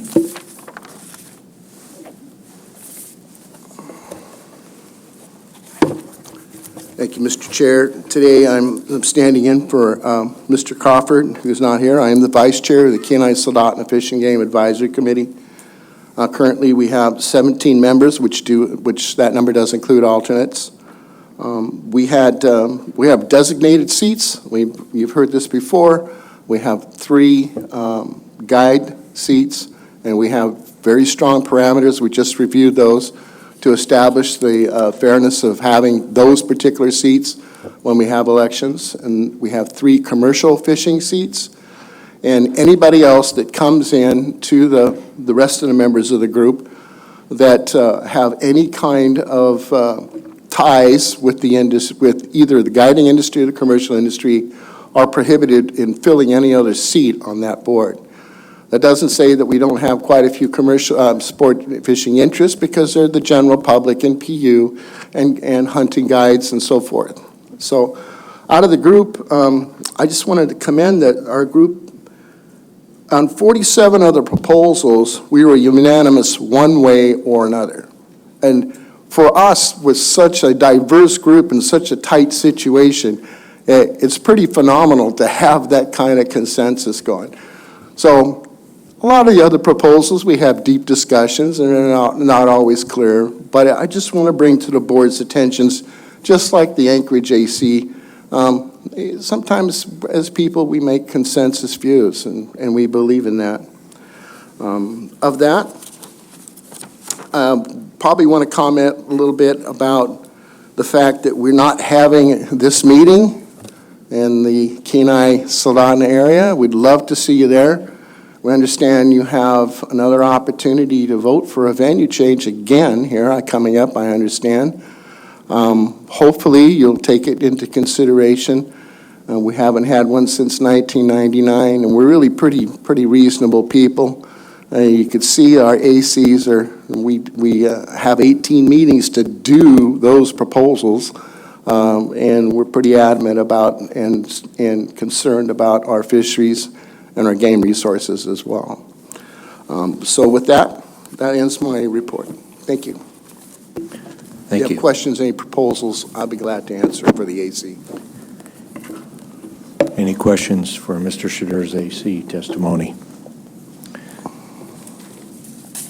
Next, we have David Martin, signed up for both Central Peninsula AC and personal testimony. Thank you, Mr. Chairman. My name is David Martin. I'll be giving the Central Peninsula AC report first. I'm chairman of the Central Peninsula Advisory Committee, located in the Nilchik. We have 13 members and 1 alternate. 4 members drift, 3 set net, 2 are saltwater sports fishing guides, 2 are processor representatives. Most everyone hunts and sports fishes. Some participate in subsistence hunting and fishing.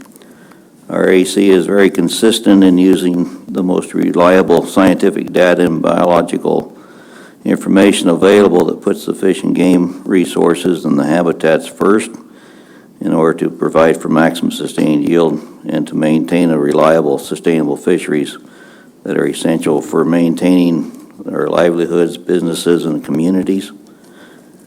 Our AC minutes are RC2. The current management plans have been very harmful to the residents and businesses of our area into the valuable salmon resource. Because we support biological escapement goals, abundance-based management, and viable fisheries for all users, we have submitted 10 proposals to help achieve these goals. We are very concerned about the heavy in-river pressure on the salmon resource and habitat on the Kenai and Little Susitna rivers as not being sustainable. The large catch and release mortalities in these systems should not be allowed as part of the harvest because it takes away from human consumption. This is counter to the quote demanding cry that we fill our freezers, or fill my freezer, I'm sorry. I will now describe what our proposals are asking for. We'll go into more detail as we describe in the issue sections of our proposals when we're in the committees. On proposal 82, we establish in all management plans that the commercial fisheries will fish for 2 regular 12-hour fishing periods per week. On proposal 101, this would change the 5 AAC 21.360 Kenai River Lake Run Sockeye Salmon Management Plan, little a, to read, the department shall manage the Kenai River Lake Run Sockeye Salmon stocks primarily for commercial use based on abundance. The department shall also manage the common property fisheries with a reasonable opportunity to harvest salmon surpluses. This eliminates the minimized language and has parity for all users. Proposal 128, it would change 5 AEC 21.353 Central District Drift Gillnet Fisheries Management Plan, little a, the purpose of this management plan is to ensure adequate escapement of salmon to the Northern District drainage and to provide management guidelines to the department. The department shall also manage the common property fisheries with a reasonable opportunity to harvest salmon surpluses. The department shall manage the Central District commercial drift gillnet fishery as described in this section. Proposal 137, this would address the pink salmon plan. It would read, delete 5 AEC 21.354, little a, b, little c, 1 and 2, and replace it with little a. The department shall manage the Cook Inlet pink salmon stocks primarily for commercial uses and provide an economic yield for the harvest of these salmon resources based on abundance. The department should strive for a harvest rate in the acceptable 40 to 70% range for exploitation. Currently, the pink salmon are harvested at a current management, under the current management plans at less than 2% exploitation. Proposal 138 would read, Big A in the Chinitna Bay Subdistrict, starting August 15th, salmon may be taken from 7 a.m. Tuesday until 7 p.m. Tuesday, and from 7 a.m. Friday until 7 p.m. Friday. This would allow for establishing starting dates and will not be influenced by Mother Nature and budget constraints from the Department on aerial surveys.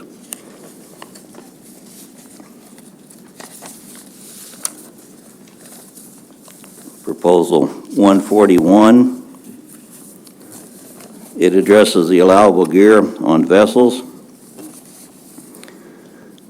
And this would readdress the issues that we brought before the board 3 years ago, and the board passed that proposal, but it was not correctly entered into the regulation book as the issues we were trying to address. So therefore, our proposal submitted this year to address those issues would read, adjust or add J to 5 AAC 321.331.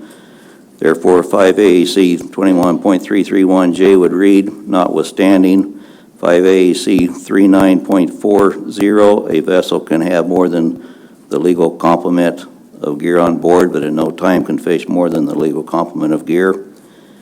And then add H to 5 AAC C 21.333, therefore 5AAC 21.33H would read H, small h, notwithstanding 5AAC 39.40, a vessel can have more than the legal complement of gear on board, but at no time can fish more than the legal complement of gear.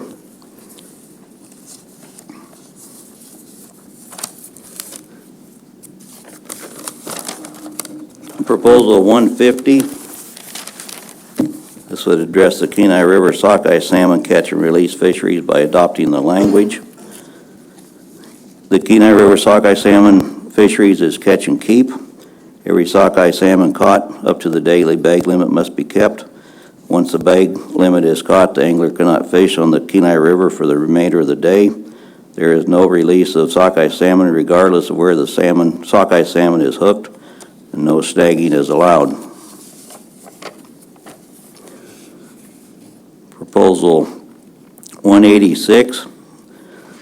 This would eliminate the 1% rule from the management plan and manage on abundance using the most reliable science available. Proposal 196 would eliminate windows from all management plans. Proposal 226, this would address the Little Susitna coal salmon catch and release fishery by adopting the language. The Little Susitna River coal fishery below the weir is restricted to catch and keep up to the daily bag limit. Coal salmon shall not be released no matter where they are hooked. When the bag limit is caught, the angler cannot continue to fish in the Little Susitna River for the remainder of the day, and no snagging is allowed. We spent 5 evenings discussing and taking actions on these proposals, and as I mentioned before, I will be here to participate in the committee meetings as a whole, and our comments and actions will be stated on the slate of proposals at that time. So that completes my AC testimony. Thank you.